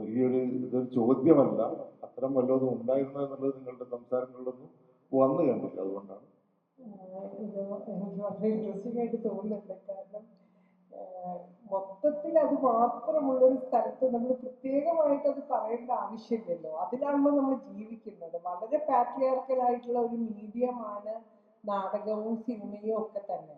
അപ്പം ആ സ്പേസിൻ്റെ അകത്ത് പാട്രിയാർക്കി എത്രമാത്രമാണ് നമ്മുടെ ജീവിതത്തിനെ ബാധിക്കുന്നത്, ഡേ ടു ഡേ ബാധിക്കുന്ന ഒരു ആർട്ടിസ്റ്റ് എന്ന നിലയ്ക്ക് എന്നുള്ളത് പിന്നെ വീണ്ടും വീണ്ടും പറയേണ്ടതില്ലല്ലോ. അത് ഓൾറെഡി ഉള്ള കാര്യമാണല്ലോ. അതുകൊണ്ടാണ് പിന്നെ പ്രത്യേകമായിട്ട് അതിൻ്റെ മുകളിലൊരു ചർച്ചയൊന്നും മുന്നോട്ട് വയ്ക്കാതിരുന്നത്. പിന്നെ കേരളത്തിലെ ഫീമെയിൽ ഇമ്പേഴ്സണേറ്റേഴ്സ്, അത് പെൺനടന്മാരെ കുറിച്ചിട്ടുള്ള നടന്മാരെ കുറിച്ച് പറയുന്നുണ്ടായിരുന്നു. കേരളത്തിൽ 1930കളിലും 40കളിലും പെൺവേഷങ്ങൾ കെട്ടുന്നവരായിരുന്നു കൂടുതലായിട്ടുണ്ടായിരുന്നത്. അത് 1930s കൂടിയിട്ടാണ് കേരളത്തിൽ ഏറ്റവും അധികം സ്ത്രീകൾ നാടകരംഗത്തേക്ക് വന്നത്. അപ്പം അന്ന് ഈ നാടകരംഗത്തേക്ക് സ്ത്രീകൾ വരുന്നതിനെ കുറിച്ചിട്ട് സബാസി കുഞ്ഞുഞ്ഞു ഭാഗത്തരെ പോലുള്ള ആൾക്കാർ പറഞ്ഞിട്ടുണ്ടായിരുന്നത്, ഞാനും പിന്നെ വേലുക്കുട്ടി ആശാനും തമ്മിൽ പിണങ്ങി, വേലുക്കുട്ടി ആശാൻ ഋഷികേശിലേക്ക് പോയി, അതുകൊണ്ടാണ് സ്ത്രീകളൊക്കെ കൂടുതലായിട്ട് നാടകരംഗത്തേക്ക് വന്നത് എന്ന് അന്ന് അദ്ദേഹം പറയുന്നുണ്ടായിരുന്നു. ഇനിയിപ്പം വേലുക്കുട്ടി ആശാൻ പിണങ്ങിയാലും ഇല്ലെങ്കിലും 1930കളിൽ കേരളത്തിലെ സ്ത്രീകൾ മുന്നോട്ടേക്ക് വന്നേ പറ്റൂ. കാരണം കേരളത്തിലെ സ്ത്രീകളുടെ എഡ്യൂക്കേഷനെ കുറിച്ചിട്ടും ഈവൻ എഡ്യൂക്കേറ്റഡ് ആയിട്ടുള്ള സ്ത്രീകൾക്ക് സർക്കാർ ജോലികളിൽ പ്രാതിനിധ്യം കൊടുക്കണം, സംവരണം കൊടുക്കണം എന്ന് പറഞ്ഞുള്ള ബ്രഹ്മചാണ്ടിയെ പോലുള്ള ആളുകൾ മുന്നോട്ട് വെച്ചുള്ള സമരങ്ങളും ഒക്കെ നടക്കുന്ന കാലമാണത്. അപ്പം നാടകം ഒരു തൊഴിലിടമായി കേരളത്തിലെ സ്ത്രീകൾ കാണാൻ തുടങ്ങുന്നത് 1930കളോടുകൂടിയാണ്. പക്ഷെ എന്താ സംഭവിക്കുന്നത് വെച്ചാല് വരുന്ന സ്ത്രീകൾക്ക് അത്ര എളുപ്പമായിരുന്നില്ല ആ ജീവിതം. ഇപ്പൊ ഈ പള്ളുരുത്തി ലക്ഷ്മിയെ കുറിച്ച് പറഞ്ഞു, അവരൊക്കെ ജീവിതത്തിൽ അനുഭവിച്ചിട്ടുള്ള കാര്യങ്ങൾ എന്ന് പറഞ്ഞിട്ടുണ്ടെങ്കിൽ ചില്ലറയല്ല. അവരെനിക്ക് ഒരിക്കലും മീറ്റ് ചെയ്യാനുള്ള അവസരം കിട്ടിയില്ല. വളരെ നമ്മളൊക്കെ ജനിക്കുന്നതിന് മുമ്പ് തന്നെ മരിച്ചു പോയിട്ടാവുന്നത്. പക്ഷെ MK കമൽ എന്ന് പറഞ്ഞിട്ട് ബാലനിലെ മെയിൻ ക്യാരക്ടർ ചെയ്തിട്ടുള്ള നടിയെ ഞാൻ പരിചയപ്പെട്ടിട്ടുണ്ട്, അവരെ ഇന്റർവ്യൂ ചെയ്തിട്ടുണ്ട്, അവരുടെ മക്കളെയൊക്കെ മീറ്റ് ചെയ്തിട്ടുണ്ട്. അപ്പൊ എനിക്ക് തോന്നിയില്ല അവര് കുറെ കാലം നിശബ്ദയായിട്ട് ജീവിച്ചിട്ടുണ്ട്. എത്രയോ വർഷം നാടകങ്ങളിൽ വർക്ക് ചെയ്തു. നാടകങ്ങളിൽ വർക്ക് ചെയ്തുകൊണ്ടിരിക്കുമ്പോഴാണ് 19-20 വയസ്സിൽ അവര് സിനിമയിൽ അഭിനയിക്കുന്നത്. അതിനുശേഷവും സിനിമയില്ല. സിനിമ വല്ലപ്പോഴും സംഭവിക്കുന്ന കാര്യമാണ്. ജ്ഞാനാംബികയിൽ അഭിനയിക്കണമെന്ന് അവർക്ക് ആഗ്രഹം ഉണ്ടായിരുന്നു. പക്ഷെ എന്തോ അവരുടെ അച്ഛൻ വളരെ നിയന്ത്രിച്ചിട്ടാണ് കാര്യങ്ങൾ ചെയ്തുകൊണ്ടിരുന്നത്. അച്ഛൻ പറയുന്ന അത്രയും പൈസ കൊടുക്കാൻ ജ്ഞാനാംബികേന്റെ ടീമിന് പറ്റാത്തത് കൊണ്ട് അതിൽ അഭിനയിക്കാൻ അവർക്ക് പറ്റിയില്ല. ആ സമയത്തൊക്കെ അവർ നാടകം ചെയ്തുകൊണ്ടിരിക്കുകയായിരുന്നു. പക്ഷെ വിവാഹബന്ധത്തിന്റെ അകത്ത് അത്ര എളുപ്പമായിരുന്നില്ല നടിയായിട്ട് അവർക്ക് തുടരാൻ വേണ്ടിയിട്ട്. അങ്ങനെ ഭീകരമായിട്ടുള്ള, നമുക്കൊന്നും ഇമാജിൻ ചെയ്യാൻ പറ്റാത്ത രീതിയിൽ ഭീകരമായുള്ള അവസ്ഥയിലൂടെ അവർ കടന്നു പോവുകയും നിശബ്ദയാവുകയും പിന്നീട് അവരുടെ ലേറ്റ് 60s ഇങ്ങനെ ഒരു നടിയുണ്ട്, അവരിപ്പോഴും ജീവിച്ചിരിപ്പുണ്ട് എന്ന് കണ്ടെത്തുന്നത്. അതുപോലെ 50-ാം മലയാള സിനിമയുടെ 50-ാം വാർഷികത്തിന് MK കമലം എവിടെ എന്നുള്ള അന്വേഷണത്തിന്റെ ഭാഗമായിട്ട് സൂര്യകൃഷ്ണമൂർത്തിയാണ് യഥാർത്ഥത്തിൽ അവരെ കണ്ടെത്താൻ വേണ്ടിയുള്ള പണികൾ ചെയ്യുന്നത്. അപ്പൊ ഞാൻ പറഞ്ഞു വന്നത്, പിന്നെ കേരളത്തിലെ നാടകങ്ങളിൽ സ്ത്രീകൾ പെണ്ണടന്മാർ ഇപ്പോഴും ഉണ്ടോ എന്ന് ചോദിച്ചിട്ടുണ്ടെങ്കിൽ പെണ്ണടന്മാർ ഇപ്പോൾ ഉണ്ടാവില്ല. അത് അങ്ങനെ തന്നെയുള്ള ക്യാരക്ടേഴ്സ് വേണമെങ്കിൽ മാത്രമായിരിക്കും ചിലപ്പോൾ ഉണ്ടാവാം, സ്ത്രീകൾ തന്നെയാണ്. പക്ഷെ പരമാവധി സ്ത്രീകളുടെ എണ്ണം കുറയ്ക്കാൻ വേണ്ടി ശ്രമിക്കും, അല്ലെ? സ്ത്രീകൾ നാടക രചനയില് കുറേ സ്ത്രീകളുള്ള നാടകരചനകൾ കുറവാണ് കേരളത്തില്. ഇപ്പൊ ശ്രീജിത്ത് രമണിനെ പോലെയുള്ള ആളുകൾ ചെയ്ത, ശ്രീജിത്തിന്റെ ഗംഭീര വർക്കാണ് പിന്നെ തീണ്ടാരിപ്പച്ച എന്ന് പറയുന്നത്, ഗംഭീര വർക്കാണ്. അപ്പം ഒരു സ്ത്രീകളാവണമെന്നില്ല ഒരു വളരെ ഫെമിനിസ്റ്റ് പെർസ്പെക്റ്റീവിൽ ഒരു നാടകം ചെയ്യാൻ വേണ്ടിയിട്ട്. ധാരാളം ആളുകൾ കേരളത്തിലെ യങ്സ്റ്റേഴ്സിലാണ് നമുക്ക് പ്രതീക്ഷയുള്ളത്. അവര് ഗംഭീരമായിട്ടുള്ള നാടകങ്ങൾ ചെയ്യുന്നുണ്ട്, വളരെ ജെൻഡർ സെൻസിറ്റീവ് ആയിട്ടുള്ള നാടകങ്ങൾ അവരുടെ ഭാഗത്ത് നിന്ന് ഉണ്ടാവുന്നുണ്ട്. പക്ഷെ പൊതുവിധ പ്രൊഫഷണൽ തിയേറ്ററിലാണെങ്കിലും അമേച്ചർ തിയേറ്ററിലാണെങ്കിലും സ്ത്രീകളുടെ എണ്ണം കുറയ്ക്കാൻ വേണ്ടി പരമാവധി ശ്രമിക്കാറുണ്ട്. ഒരു പ്രധാന കഥാപാത്രം അല്ലെങ്കിൽ 2 പ്രധാനപ്പെട്ട കഥാപാത്രം അത്രേ പറ്റുള്ളൂ. അതിൽ കൂടുതൽ സ്ത്രീകൾ ഇല്ലാതിരിക്കാൻ വേണ്ടി ശ്രമിക്കും. അത് രചന എന്ന് പറയുന്നത് ഭയങ്കരമായിട്ട് തടസ്സപ്പെടുത്തും. അവിടെ നമുക്ക് ഒന്നും ആത്മപ്രകാശനമില്ല ഫീമെയിൽ ക്യാരക്ടേഴ്സിന്. റെപ്രസെന്റേറ്റീവ് ആയിട്ട് അമ്മയ്ക്ക് അമ്മ തന്നെ വേണം, സ്ത്രീ തന്നെ വേണമല്ലോ, അല്ലെങ്കിൽ സഹോദരിയായിട്ടൊരു സ്ത്രീ തന്നെ വേണമല്ലോ. അത് മെയിൻ ആയിട്ടുള്ള കാസ്റ്റിന്റെ അമ്മയും അനിയത്തിയും കാമുകിയും അല്ലാതെ എന്തെങ്കിലും ഒരു ഇപ്പൊ ഞാൻ പറയും ജെൻഡർ ന്യൂട്രൽ ക്യാരക്ടേഴ്സ് എന്ന് പറയും. അതായത് പോലീസ് എന്ന് പറയുന്ന ഒരു കഥാപാത്രം, അല്ലെങ്കിൽ ന്യായാധിപൻ, അല്ലെങ്കിൽ വക്കീല, അങ്ങനെയൊക്കെയുള്ള കഥാപാത്രങ്ങൾക്ക് സ്ത്രീ ആയാലും പുരുഷനായാലും ഒരേപോലെയാണ്. പക്ഷേ ഒരിക്കൽ പോലും അത്തരം കഥാപാത്രങ്ങളിൽ സ്ത്രീകളെ ആലോചിക്കില്ല. അത് സിനിമയിലായാലും നാടകത്തിലായാലും അതേ അവസ്ഥയാണ് ഉള്ളത്. അങ്ങനെ വരുമ്പോഴാണ് ചില സമയത്ത് ഇപ്പൊ ഭീമന്റെ വഴി എന്ന് പറയുന്നതില് പഞ്ചായത്ത് മെമ്പറായിട്ട് ഒരു സ്ത്രീ കഥാപാത്രം വരുന്നത്, അതോടുകൂടിയിട്ട് ആ മൊത്തം ഇക്വേഷൻസ് മാറുന്നുണ്ട്. നാടകത്തിലും അങ്ങനെ നമ്മൾ തീരെ പ്രതീക്ഷിക്കാത്ത ഒരു സ്ത്രീ കഥാപാത്രം വരുന്ന സമയത്ത് നമുക്ക് ഭയങ്കര സന്തോഷം തോന്നും. ആ ഇക്വേഷൻസ് തന്നെ മാറും. അങ്ങനെയുള്ള നാടകങ്ങൾ എത്രമാത്രം വരുന്നുണ്ട് എന്ന് നോക്കിയിട്ടുണ്ടെങ്കിൽ സംശയമാണ്. അത് നാടകരചയിതാക്കളായ, നാടകം പഠിക്കുന്ന, ഗൗരവമായിട്ട് നാടകത്തിനെ കാണുന്ന ആളുകൾ പരിശോധിക്കേണ്ടതാണ്. ഞങ്ങൾ എഴുതുന്ന, ഞങ്ങൾ ചെയ്യുന്ന നാടകത്തിൽ ഇത്തരം ജെൻഡർ ന്യൂട്രൽ ആയിട്ടുള്ള കഥാപാത്രങ്ങൾ നിങ്ങൾ സെലക്ട് ചെയ്യുന്ന സമയത്ത് ആരെയായിരിക്കും നിങ്ങൾ കാസ്റ്റ് ചെയ്യുക, പെൺകുട്ടികളെ കാസ്റ്റ് ചെയ്യുമോ ആൺകുട്ടികളെ കാസ്റ്റ് ചെയ്യുമോ എന്ന് പരിശോധിക്കേണ്ടതാണ്. Thank you so much. എൻ്റെ പേര് വിജയലക്ഷ്മി. ഞാൻ കാലിക്കറ്റ് യൂണിവേഴ്സിറ്റിയിലെ ഗവേഷണ വിദ്യാർത്ഥിയാണ്. ഒരിക്കൽ ഇതുപോലെ ഗവേഷണത്തിൻ്റെ ഭാഗമായിട്ട് നാടകത്തിലെ സ്ത്രീകളെ ഇൻ്റർവ്യൂ ചെയ്യാനുള്ള ഒരു 7 വർഷം മുന്നെയാണ് സരസശേഷിയുടെ അടുത്ത് പോയിട്ടുണ്ടായിരുന്നു. അന്ന് ഈ സുനാമി ഫ്രം നൈജീരിയ ഇറങ്ങിയിട്ടില്ല. അപ്പോൾ എനിക്ക് സരസശേഷിനെ പറ്റിയിട്ട് വലിയ ഐഡിയ ഒന്നുമില്ല. ഒരു ചെറിയൊരു ഇതിൽ മാസികയിൽ വന്നിട്ടൊരു ഇന്റർവ്യൂവിന്റെ തരത്തിലാണ് ഞാൻ പോകുന്നത്.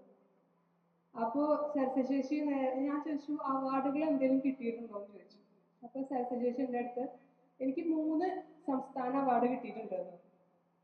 അങ്ങനെ ഞാനൊരു 10-22 നാടക നടിമാരെ, കേരളത്തിൽ അങ്ങോളമുള്ള നാടക നടിമാരെ അതിനുശേഷം ഇന്റർവ്യൂ ചെയ്തു. അപ്പോൾ ഇതിൽ പലരും സംസ്ഥാന അവാർഡ് ജേതാക്കളാണ്. അപ്പോൾ എനിക്ക് അവസാനം എത്തിയപ്പോൾ എനിക്ക് തോന്നിയ കാര്യം, മറ്റ് കലാമേഖലകളെ പോലെ അല്ലെങ്കിൽ സാഹിത്യത്തിലെ പോലെയൊന്നും ഈ നാടകത്തിലെ സ്ത്രീകളെ സെലിബ്രേറ്റ് ചെയ്യപ്പെടുന്നില്ല. ഇപ്പോഴായാലും നമ്മൾ നോക്കുകയെന്ന് വെച്ചിട്ടുണ്ടെങ്കിൽ ഈ നാടകത്തിൽ അവാർഡ് കിട്ടിയിട്ടുണ്ടെങ്കിൽ, അല്ലെങ്കിൽ ഒരു നാടകത്തിന് മികച്ച നാടകമായിട്ട് അല്ലെങ്കിൽ മികച്ച നാടക നടിയായിട്ട് തിരഞ്ഞെടുക്കപ്പെട്ടിട്ടുണ്ടെങ്കിൽ നമ്മളത് ഒരു ചെറിയ പത്രക്കട്ടത്തില് ഒരു 4-5 വരിയിൽ അത് ഒതുങ്ങി പോകും. അപ്പോൾ എനിക്ക് തോന്നുന്നത് ഈ ഹിസ്റ്റോറിക്കൽ ആബ്സെൻസ് എന്ന് പറയുന്ന ഒരു സംഭവം, ഇപ്പോൾ സജിത മാം അത് ഒരു പരിധി വരെ, ഇപ്പൊ 2010 വരെയുള്ള കാര്യങ്ങൾ ഒരു ബുക്കായിട്ട് എടുത്തു. പക്ഷെ ഇനിയും പുതിയ ഗവേഷണങ്ങൾ വരുന്നുണ്ടെങ്കിലും ഇതേപോലെയുള്ള ഇപ്പൊ നമ്മളൊരു ഗവേഷണത്തിന്റെ ഭാഗമായിട്ട് ഒരു പത്രങ്ങളോ മാസികകളോ അതുപോലെ ആർക്കൈവൽ മെറ്റീരിയൽസ് നോക്കുമ്പോഴാണ് ഇവരൊന്നും എവിടെയും ഇല്ല. ഇപ്പൊ നമുക്കൊരു ബുക്കോ 2 ബുക്കോ വെച്ചിട്ട് ഗവേഷണം മുന്നോട്ട് കൊണ്ടുപോകേണ്ട ഇത് വരികയാണ്. അപ്പൊ ഈ ഹിസ്റ്റോറിക്കൽ ആബ്സെൻസ് എന്ന് പറയുന്നത് നാടക നടിമാർക്കും നാടക പ്രവർത്തകർക്കും കണ്ടിന്യൂറ്റി ഇല്ലെങ്കിലും ഇത് കണ്ടിന്യൂ ചെയ്ത് പോകുന്നുണ്ട്. അവരുടെ ആബ്സെൻസ് തുടർന്നുകൊണ്ടിരിക്കും എന്ന് തന്നെയാണ് എനിക്ക് തോന്നുന്നത്. അപ്പൊ അതിന് നമ്മൾ മനഃപൂർവ്വം എടുക്കുന്ന ചില കരുതലുകൾ എടുത്തിട്ട് മുന്നോട്ട് വരണം. നാടക പ്രവർത്തകരായാലും അതിന്റെ ആക്ടിവിസ്റ്റുകളായാലും അതിൽ പഠനം നടത്തുന്ന ആൾക്കാരായാലും ഈ ഒരു ആബ്സെൻസ് ഇല്ലാതിരിക്കാൻ നമ്മൾ എല്ലാവരും ശ്രദ്ധിക്കേണ്ടതാണ് എന്നാണ് എനിക്ക് തോന്നിയിട്ടുള്ളത്. ഒരു അഭിപ്രായം പങ്കുവച്ചതാണ്. ഒരു ചെറിയ കാര്യം പറയാം. പിന്നെ ഇതുമായിട്ട് ബന്ധപ്പെട്ടിട്ട് ഞാൻ ഷട്ടറിൽ അഭിനയിച്ചിട്ട് എനിക്ക് സ്റ്റേറ്റ് അവാർഡ് കിട്ടിയ സമയത്ത് കുറേ പേര് ഇങ്ങനെ ഇന്റർവ്യൂ ചെയ്യാൻ വരുവാണ്. അപ്പോൾ വന്ന സമയത്ത് എന്നോട് ചോദിച്ചു, ആദ്യമായിട്ടാണോ നിങ്ങൾ അഭിനയിക്കുന്നത്? അപ്പം ഞാൻ ഞെട്ടിപ്പോയി. 10-20 വർഷമായിട്ട് ഇവിടെ നാടകം ചെയ്തുകൊണ്ടിരിക്കുന്നുണ്ട്, നമ്മൾ ഇവിടെ തന്നെ ഉണ്ട്. പക്ഷെ ഇവർക്ക് ആർക്കും പരിചയമില്ല. ഈ ലോകത്ത് നമ്മളില്ല യഥാർത്ഥത്തില്. ഷട്ടറിൽ അഭിനയിച്ചപ്പം ആദ്യമായി അഭിനയിച്ച ഒരാളോട് പോലെയുള്ള ചോദ്യങ്ങളാണ് ചോദിക്കുന്നത്. ഞാൻ നാടകം പഠിച്ച ആളാണ്, നാടകരംഗത്ത് വർക്ക് ചെയ്യുന്ന ആളാണ്, അന്ന് ഇതിനേക്കാൾ സജീവമായി നാടകരംഗത്ത് പണിയെടുക്കുന്ന ആളാണ്. പക്ഷെ ആദ്യമായിട്ട് അങ്ങനെയാണ്, മനസ്സിലായില്ലേ? അപ്പോഴാണ് വിസിബിലിറ്റി കിട്ടുന്നത്. ആ വിസിബിലിറ്റി നമുക്ക് സന്തോഷമുള്ള കാര്യം തന്നെയാണ്, തീർച്ചയായിട്ടും സന്തോഷമുള്ള കാര്യം തന്നെയാണ്. പക്ഷേ കേരളത്തിന്റെ അകത്ത് അതൊരു വലിയ, കേരളത്തിനകത്തല്ല, ലോകത്തെല്ലായിടത്തും എന്ന് പറയാൻ പറ്റില്ല. ഞാൻ സൗത്ത് ആഫ്രിക്കയിൽ കുറെ വർഷം നാടകം ചെയ്തിട്ടുണ്ട്. ആ സമയത്താണ് ഞാൻ ആദ്യമായിട്ട് നാടകം ചെയ്തതിന്റെ സന്തോഷം അനുഭവിച്ചിട്ടുള്ളത്. ആദ്യമായിട്ട് നാടകം ചെയ്തിട്ട് ഓക്കെ പുറകിൽ ആൾക്കാർ വന്നിട്ട് നിങ്ങൾ ഗംഭീരമായി അഭിനയിച്ചു എന്ന് ഞാൻ കേട്ടിട്ടുള്ളത് ഞാൻ അവിടെ ജീവിച്ചപ്പോഴാണ്. കേരളത്തിൽ ഒരിക്കലും നാടകം ചെയ്തു കഴിഞ്ഞാൽ നിങ്ങൾ അപ്രീസിയേറ്റ് ചെയ്യില്ല. ആദ്യം തന്നെ നമ്മൾ ആ ദേഹത്ത് ചൂടിറങ്ങുന്നതിന് മുമ്പ് തന്നെ നിങ്ങളെടുത്ത് വന്നിട്ട് വളരെ ക്രിട്ടിക്കൽ ആയിട്ടുള്ള കമന്റുകൾ പറയും. മിനിമം ഓക്കേടാ നന്നായിട്ടുണ്ട് കേട്ടോ എന്ന് പറഞ്ഞ് പിന്നെ നിങ്ങൾ ക്രിട്ടിസൈസ് ചെയ്തോളൂ. പക്ഷെ ഒരു സ്പേസ് കൊടുക്കണമല്ലോ മനുഷ്യന്. അത് നാടകം ചെയ്യാന്ന് പറഞ്ഞാൽ എത്രയോ മാസങ്ങളുടെ പണിയെടുത്തിട്ടായിരിക്കും ആ ആർട്ടിസ്റ്റ് അല്ലെ ആ ഡയറക്ടർ സ്റ്റേജിൽ നിൽക്കുന്നുണ്ടാവുക. ചിലപ്പോൾ അത് മോശം നാടകമായിരിക്കാം, അത് വേറെ കാര്യം, നിങ്ങൾക്ക് ക്രിട്ടിസൈസ് ചെയ്യാം, തീർച്ചയായിട്ടും നിങ്ങൾക്ക് അതിന് അവകാശമുണ്ട്. പക്ഷെ ഒരാളെ പൂർണ്ണമായും നെഗേറ്റ് ചെയ്യുന്ന രീതിയിലുള്ള കമന്റുകൾ വന്നു കഴിഞ്ഞാൽ പിന്നെ നിൽക്കാൻ പറ്റില്ല സ്റ്റേജില് കോൺഫിഡൻസോട് കൂടിയിട്ട്. അതാണ് മിക്കവാറും കേരളത്തിലെ നാടകരംഗത്ത് പ്രവർത്തിക്കുന്ന സ്ത്രീകളുടെ ആയാലും പുരുഷന്മാരുടെ അവസ്ഥ. സ്ത്രീകളുടെ അവസ്ഥ അതോടുകൂടി പിന്നെ എനിക്കറിയാം, ഞാൻ ബ്യൂട്ടി പാർലർ ചെയ്തിട്ട് പിന്നെ കുറേ വർഷം ഞാൻ നാടകമേ ചെയ്തില്ല. കാരണം ബ്യൂട്ടി പാർലർ ചെയ്തിട്ട് വളരെ വളരെ മോശം കമന്റുകളാണ് ഞാൻ കേട്ടിട്ടുണ്ടായിരുന്നത്. പിന്നെ കുറെ കാലം കഴിഞ്ഞിട്ട് എൻ്റെ അടുത്ത് ഞാൻ മത്സ്യഗന്ധി ചെയ്തപ്പോൾ ഒരാൾ വന്നിട്ട് പറഞ്ഞു, ബ്യൂട്ടി പാർലർ ഗംഭീരമായിരുന്നു കേട്ടോ. അപ്പൊ ഞാൻ ചോദിച്ചു, സഖാവേ ഈ കാര്യം നിങ്ങൾ അന്ന് പറഞ്ഞിരുന്നുവെങ്കിൽ ഞാൻ 2-3 നാടകം ഇതിന്റെ ഇടയ്ക്കൊക്കെ ചെയ്തു പോയേനെ. പക്ഷെ അന്നത് പറഞ്ഞിട്ടില്ല. അന്ന് പറഞ്ഞത് വളരെ മോശം കമന്റുകളാണ് എല്ലാവരും പറഞ്ഞിട്ടുണ്ടായിരുന്നു. ഒരാൾ പോലും നമ്മളെ കൈപിടിച്ച്, നാടകക്കാരല്ല ഞാൻ പറയുന്നത്, നാടകക്കാരല്ലാത്തവർ വന്നിട്ട് ചിലപ്പോൾ നമ്മളെടുത്ത് വളരെ നല്ല അഭിപ്രായം പറയണം. പക്ഷെ നമ്മൾ എപ്പോഴും നമുക്ക് നല്ല അഭിപ്രായം പറയേണ്ടത് നാടകക്കാരാണ് നമ്മൾ വിചാരിക്കുന്നത് അല്ലെ. നമ്മളെ കൂടെ വർക്ക് ചെയ്യുന്ന നാടകക്കാർ നമ്മളെടുത്ത് വന്നിട്ട് നല്ല അഭിപ്രായം പറഞ്ഞു, അവരാണ് നമുക്കൊരു ക്രെഡിബിലിറ്റി നമുക്ക് സന്തോഷം തോന്നുന്നത് അവർ പറയുന്നതിലാണ്. അത് പലപ്പോഴും ഉണ്ടാവാറില്ല. എന്നിട്ട് നമ്മൾ വീഴും, നമ്മൾ തകർന്ന് തരിപ്പണമായി വീണിട്ട് പിന്നെയാണ് നമ്മൾ വീണ്ടും ഉയർത്തെഴുന്നേൽക്കുക. ഇത് സ്ഥിരമായി സംഭവിക്കുന്നത്. 2010 വരെയുള്ള ചരിത്രം തന്നെ ഞാൻ എഴുതിയിട്ടുള്ളൂ. അതിനുശേഷം എഴുതുക അതൊരു വലിയ പണിയാണ്. അപ്പൊ ഞാൻ എന്താ വിചാരിക്കുന്നത് വെച്ചാല് ഇനി നമ്മള് പുതിയ കുട്ടികൾ അത് ചെയ്യും. ഞാൻ എന്നെ സംബന്ധിച്ചോളം ഞാൻ ഉണ്ടാക്കുന്നതാണ് ഞാൻ വിചാരിക്കുന്നത്. എനിക്കിതിലൊന്നും ചെയ്യാനില്ല. ഇത് നിങ്ങളൊക്കെയാണ് അത് എഴുതേണ്ടത്, നിങ്ങളൊക്കെയാണ് അത് മുന്നോട്ട് കൊണ്ടുപോകേണ്ടത്. എന്നെ നമുക്കുള്ളൊരു 1000-ഓളം സ്ത്രീകളുടെ പേരുകളുള്ള ഒരു പുസ്തകം ഇറക്കണം എന്നുള്ളതായിരുന്നു ആ കാലത്ത് എൻ്റെ ആഗ്രഹം. 1000 എത്തിയില്ലെങ്കിലും കുറെ സ്ത്രീകളുടെ പേരുള്ള ഒരു പുസ്തകം ഇറക്കി. ആ സ്ത്രീകളൊക്കെ അവിടെ ഉണ്ട് ചരിത്രത്തിൽ. ഇനി അവരൊന്നും ഇല്ലാതെ ആവുന്നില്ല. ഇനി ആരൊക്കെ വേണം എന്നുള്ളത് നിങ്ങളാ തീരുമാനിക്കേണ്ടത്. അവരൊക്കെ കണ്ടിന്യൂ ചെയ്യണം, അവരൊക്കെ നിലനിർത്തണമെങ്കിൽ നിങ്ങളൊക്കെയാണ് പണിയെടുക്കേണ്ടത്, നമ്മളില്ല അവിടെ. Thank you. അതിൽ ചെറിയൊരു കൂട്ടിച്ചേർത്തൽ, ഈ അപ്രീസിയേഷൻ എന്നുള്ള വാക്കിലൊരു ചെറിയൊരു കൂട്ടിച്ചേർത്തൽ. അതായത് അത് സജിത ചേച്ചി ഇരിക്കുമ്പോൾ തന്നെ ഞങ്ങൾ രണ്ടുപേരും തന്നെ അത് പറയണം. അതായത് നമുക്ക് സാഹിത്യ അക്കാദമി അവാർഡ് കിട്ടിക്കഴിഞ്ഞ് കഴിഞ്ഞപ്പോൾ അത് പറഞ്ഞത് ചേച്ചിക്ക് അന്നത്തെ കോൺട്രവേഴ്സിന്റെ ഭാഗമായിട്ട് ചേച്ചിക്ക് കൊടുക്കുന്നു, ഞാൻ നിൽക്കുന്ന പൊളിറ്റിക്സിന്റെ ഭാഗമായിട്ട് എനിക്ക് കിട്ടുന്നുള്ളത്. നമുക്ക് എത്ര അവാർഡുകൾ നമുക്ക് കിട്ടിയാലും ഇതിനകത്ത് എവിടെയും നമ്മൾ എന്ന് പറയുന്ന ഒന്നില്ല, നമ്മൾ എഴുതുന്ന അക്ഷരങ്ങൾ എന്നൊന്നുമില്ല. ഇതെല്ലാം നമുക്ക് കിട്ടുന്ന ചില കൺസെഷൻ, അല്ലെങ്കിൽ അത് അങ്ങനെ കിട്ടുന്നു. എനിക്ക് പ്രിവിലേജ് ആ വാക്കാണത്. അല്ലാതെ ഇതിനകത്ത് എവിടെയും നമുക്ക് നമ്മൾ എഴുതുന്ന അക്ഷരങ്ങളോടുള്ള ഒരു ആദരമായിട്ടല്ല അതിനെ കാണുന്നത്. എപ്പോൾ എവിടെ ഒരു അവാർഡ് കിട്ടിക്കഴിഞ്ഞാലും എനിക്ക് കണ്ണൂർ ഒരു അവാർഡ് കിട്ടി കഴിഞ്ഞ സമയത്ത് ഇതുപോലെ തന്നെ പറഞ്ഞു, അത് സ്ത്രീ ആയതുകൊണ്ട് കൊടുത്തതാണെന്ന് തൃശ്ശൂരിലെ ഒരു സാംസ്കാരിക പ്രവർത്തകൻ വളരെ കൃത്യമായി പറഞ്ഞു. തൃശ്ശൂരിലെ ഒരു സാഹിത്യ നായകൻ പറഞ്ഞതാണ്, അത് സ്ത്രീ ആയതുകൊണ്ട് നാടകത്തിന് അവാർഡ് കൊടുത്തതാണ് എന്ന് പറഞ്ഞു. എൻ്റെ പൊന്നെ, ഞാനൊരു സ്ത്രീ ആയതുകൊണ്ടല്ല, ഞാനൊരു നാടകം എഴുതിയതുകൊണ്ട് എനിക്കൊരു അവാർഡ് കിട്ടി എന്ന് പറയുന്നതിന് എനിക്ക് കിട്ടുന്ന ഒരു സന്തോഷം ഉണ്ടല്ലോ. ചേച്ചി അപ്രീസിയേഷൻ എന്ന് പറഞ്ഞ വാക്ക് കേട്ടപ്പോൾ ഓർമ്മിച്ച് പറഞ്ഞു എന്ന് മാത്രം. അല്ലെ വിസിബിലിറ്റി എന്ന് പറയുന്നത് ശരിക്കും അത് ആദ്യം മുതലാണ്. ഇപ്പൊ സിനിമ ഒരു മേഖല വേറെ തന്നെയാണ്. ഇപ്പോൾ എല്ലാതും സിനിമയും നാടകം തമ്മിൽ മാത്രമല്ല, ഏത് മേഖലയിലും ഈ ഒരു പ്രശ്നമുണ്ട്. ഇപ്പോൾ കഥകളിക്കാരും നാടകക്കാരും അല്ലെങ്കിൽ സിനിമക്കാരും കൂടി പറയുന്ന എല്ലാ സമയത്തും ഈ പ്രശ്നങ്ങളുണ്ട്. ശരിക്കും പറഞ്ഞാല് എനിക്ക് തോന്നുന്നു വിസിബിലിറ്റി ഉണ്ടാക്കേണ്ടത് ഇപ്പോൾ നമ്മൾ നാടകം കളിച്ചുകൊണ്ട് തന്നെയാണ് നമ്മൾ വിസിബിലിറ്റി ഉണ്ടാക്കേണ്ടത്. അതിപ്പോൾ ചിലപ്പോൾ ശരിയാണ്, ചിലപ്പോൾ ആൾക്കാർ ഇപ്പോൾ ഈ പറഞ്ഞ മാതിരിയൊക്കെ നമ്മൾ കേൾക്കാറില്ല, സ്ത്രീകളായതുകൊണ്ട് അവാർഡ് കിട്ടിയായിക്കോട്ടെ. അത് ഞാൻ പറഞ്ഞ അത് തന്നെ നമ്മൾ നെഗ്ലക്ട് ചെയ്യാന്നുള്ളത് തന്നെയാണ് നമുക്ക് ചെയ്യാനുള്ള ശരിക്കും പറഞ്ഞാൽ. കാരണം നമ്മൾ ചെയ്യുന്നുണ്ട്, നമ്മൾ നാടകം ചെയ്യുന്നുണ്ട്, നമ്മുടെ സ്ഥലത്ത് ഉറച്ചു നിന്ന് നമ്മൾ നാടകം ചെയ്തുകൊണ്ടേ ഇരിക്കുന്നുണ്ട്. നല്ല നാടകങ്ങളാവാം, ചീത്ത നാടകങ്ങളാവാം, പല പല ഇതായിരിക്കാം ചെയ്യുന്നത് മുഴുവൻ. ലോകോത്തര നാടകങ്ങളൊന്നും അല്ലാതെ നമുക്ക് തന്നെ അറിയാം. പക്ഷെ നമ്മൾ ചെയ്തുകൊണ്ടേ ഇരിക്കുന്നുണ്ട്. ഈ ചെയ്തുകൊണ്ടിരിക്കുക എന്നുള്ളത് തന്നെയാണ് ഇതിൽ ഏറ്റവും പ്രധാനപ്പെട്ട കാര്യം തോന്നുന്നത്. പിന്നെ എനിക്ക് തോന്നുന്നു അതാണ്, പുതിയ ചെറുപ്പക്കാരെ എന്തായാലും നമ്മളെക്കാൾ അതിനേക്കാൾ മിടുക്കരാണെന്ന് എനിക്ക് തോന്നുന്നത്. കാരണം അവർക്ക് ഇതിനേക്കാൾ കുറച്ചും കൂടി ആർത്ഥത്തിൽ കുറേ കൂടി അത് ശരിയാണ്. പല പല കാര്യങ്ങളിൽ ഇപ്പോൾ പുതിയ ജനറേഷൻ ആൾക്കാർ പലരും പറയും. പക്ഷെ എന്നാലും നാടകത്ത് നിൽക്കുന്ന പെൺകുട്ടികൾ നമ്മൾ ചെയ്യുന്നതിനേക്കാൾ വൃത്തിയായിട്ട് കുറേയും കൂടി ഈ അർത്ഥത്തിൽ കാര്യങ്ങൾ വിസിബിലിറ്റി ഉണ്ടാക്കാനുള്ള ശ്രമങ്ങൾ നടത്തുന്നുണ്ടെന്ന് എനിക്ക് തോന്നുന്നത്. അത് നല്ലതുമാണ്. ശരിക്കും ആ അർത്ഥത്തിൽ തന്നെയാണ് അതിനെ കാണുന്നത്. അത് പുതിയ ജനറേഷൻ ചെയ്യണം തന്നെയാണ് പറയുന്നത്. നാടകം എല്ലാ ആർട്ടിനെ പോലെ തന്നെ വളരെ മികച്ച എന്നുള്ളൊരു വളരെ അന്തസ്സുള്ളൊരു ബോധം നമ്മുടെ ഉള്ളിലെങ്കിലും ഉണ്ടായാൽ എനിക്ക് തോന്നുന്നു തീർച്ചയായിട്ടും നമുക്ക് അത്തരം ഒരു ഇതിലേക്ക് എന്തായാലും പുതിയ ജനറേഷൻ അത് കഴിയുമെന്ന് തന്നെയാണ് എനിക്ക് തോന്നുന്നത്. ഞാൻ നാടകരംഗത്തുള്ള പ്രയാസങ്ങളോട് നിങ്ങൾ പലരും വിശദീകരിക്കുകയുണ്ടായി. അതിൻ്റെ അഭിനയമായാലും സംഘാടനത്തിലായാലും നാടകരംഗത്തെ സൃഷ്ടിയെ കുറിച്ച് എൻ്റെ ചോദ്യം, രചന അത് എത്രത്തോളം ഈ രംഗത്ത് സ്ത്രീകളുണ്ട്, നാടകത്തിൻ്റെ സ്ക്രിപ്റ്റ് എഴുതി എനിക്ക് അതിനെക്കുറിച്ച് അറിയാത്തതുകൊണ്ടായിരിക്കാം. അതിനെക്കുറിച്ചൊന്ന് വിശദീകരിക്കും. കാരണം നിങ്ങളുടെ സാമൂഹ്യ രംഗത്തും നാടകരംഗത്തും കലാരംഗത്തുള്ള നിങ്ങളുടെ വിഷയങ്ങൾ രചനയിൽ കൂടെ നിങ്ങൾക്ക് പ്രകാശിപ്പിക്കാൻ പറ്റും. അത് എത്രത്തോളം സ്ത്രീകൾ ആ രംഗത്തിൻ്റെ അത് അത്ര ആയാസകരമല്ല എന്നാണ് ഞാൻ മനസ്സിലാക്കുന്നത്. അതിനെക്കുറിച്ചൊന്ന് പറഞ്ഞാൽ നന്ദി. നാടക രചനാരംഗത്ത് നിൽക്കുന്ന സ്ത്രീകൾ എത്ര പേരുണ്ട് ഇപ്പോൾ എന്നുള്ള അർത്ഥത്തിലാണല്ലേ?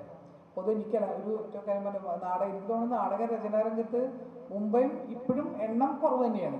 പക്ഷേ ഇപ്പോൾ ശരിക്കും പറഞ്ഞാൽ നാടകരചന തന്നെ സ്ത്രീകൾ മാത്രമല്ല ആണുങ്ങൾ പോലും നാടകരചന എന്ന് പറയുന്നത് വളരെ കുറച്ച് ജെനുവിനായിട്ടുള്ള സ്ക്രിപ്റ്റുകൾ ഉണ്ടാവുന്നുള്ളൂ എന്നുള്ളൊരു സത്യം കൂടി ഉണ്ട്.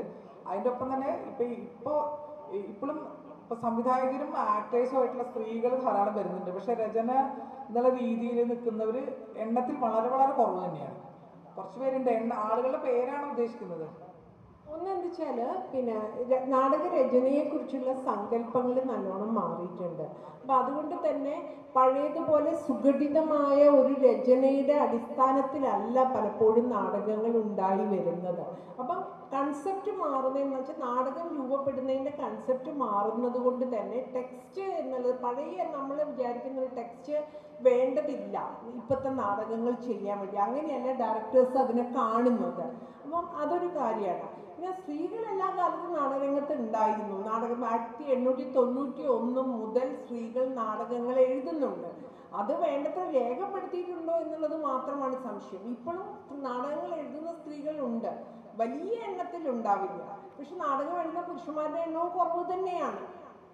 നാടകങ്ങൾ കണ്ടിന്യൂസ്ലി എഴുതപ്പെടുന്നുണ്ട്. പക്ഷെ അത് ഇപ്പം അത്തരം നാടകങ്ങളുടെ ആവശ്യകത പലപ്പോഴും തോന്നുന്നില്ല. ടെക്സ്റ്റ് ചെയ്തിട്ട് പബ്ലിഷ് ചെയ്യുന്നുമില്ല. ടെക്സ്റ്റായിട്ട് പബ്ലിഷ് ചെയ്യുന്നപ്പോൾ ഞങ്ങളുടെയൊക്കെ കുറച്ച് പുസ്തകങ്ങൾ മാത്രമേ ടെക്സ്റ്റായിട്ട് ഉണ്ടാവുള്ളൂ. ടെക്സ്റ്റായിട്ട് വലിയൊരു പങ്ക് നാടകങ്ങൾ പുറത്തേക്ക് വരുന്നില്ല. അതൊക്കെ കളക്ട് ചെയ്യപ്പെടേണ്ടതുണ്ട്. നമ്മുടെ ഈ സെമിനാർ ഇവിടെ അവസാനിക്കുകയാണ്. ഇത് പെണ്ണുണർവിൻ്റെ ഒരു മാറ്റം പാട്ടാകട്ടെ എന്ന് ഞാൻ സന്തോഷത്തോടു കൂടി പറയുകയാണ്. നേരത്തെ പറഞ്ഞതുപോലെ സംഗീതനാട അക്കാദമിയുടെ ഒരു ഇറ്റ്ഫോക്ക് അതിൻ്റെ പരിപാടിയിലും ഇത്തരത്തിലുള്ള ചർച്ചകളൊക്കെ വെച്ചിട്ടുണ്ട്. നമ്മുടെ കേരളത്തിൽ സജീവമാകേണ്ട ഒരുപാട് നാടക വേദികളുണ്ട്. ക്യാമ്പസ് തിയേറ്റർ, ഗ്രാമീണ നാടകവേദി, അല്ലേ? ക്യാമ്പസ് പ്രതികരിച്ചിരുന്ന ഒരു കാലഘട്ടം കലാപ്രവർത്തനങ്ങളിലൂടെ. ഇന്നത് എവിടെ നിൽക്കുന്നു എന്നുള്ളത്. അല്ലെങ്കിൽ ഗ്രാമീണ നാടകവേദി. കാരണം നമ്മളിന്ന് ജീവിക്കുന്ന ആഗോള ഗ്രാമം, ഗ്ലോബൽ വില്ലേജ്, ശാസ്ത്ര പുരോഗതി. ആ ഗ്ലോബൽ വില്ലേജ്, ആ ശാസ്ത്ര പുരോഗതി നമ്മുടെ കയ്യിൽ ഏൽപ്പിച്ച ഒരു മൊബൈലുണ്ട്. ആ മൊബൈൽ പ്രവർത്തിപ്പിച്ചാൽ നമുക്ക് ലോകത്തോട് സംസാരിക്കാം, ലോകത്തെ കാണാം. അപ്പോൾ അതാണ് നമ്മൾ ഉൾക്കൊള്ളുന്നത്. ആ ഉൾക്കൊള്ളുമ്പോഴും നാം പ്രതികരിക്കേണ്ടത് എന്താണ് എന്ന് കൃത്യമായി തിരിച്ചറിഞ്ഞുകൊണ്ട് പ്രതികരിക്കാനുള്ള വേദികൾ കൃത്യമായിട്ട് ഉണ്ടോ എന്നുള്ള വലിയൊരു അന്വേഷണവും ചർച്ചയും വിമർശനവും സാഹിത്യ അക്കാദമികളെ പോലെയുള്ള സാംസ്കാരിക വേദികൾ, അതുപോലെ തന്നെ സാംസ്കാരിക പ്രവർത്തകർ, കൂട്ടായ്മകൾ എല്ലാം യോജിച്ചുകൊണ്ട് ഇത്തരത്തിൽ ഉള്ള ഇവിടെ ഉന്നയിക്കപ്പെട്ടതെല്ലാം ചർച്ച ചെയ്യണം. കർമ്മപഥത്തിലൂടെ നമുക്ക് മുന്നോട്ട് പോകാൻ കഴിയണം എന്ന് മാത്രം പറഞ്ഞുകൊണ്ട് ഈ സെഷൻ ഇവിടെ അവസാനിക്കുകയാണ്. സംഘാടക സമിതി നന്ദി പ്രകാശിപ്പിക്കുന്നു.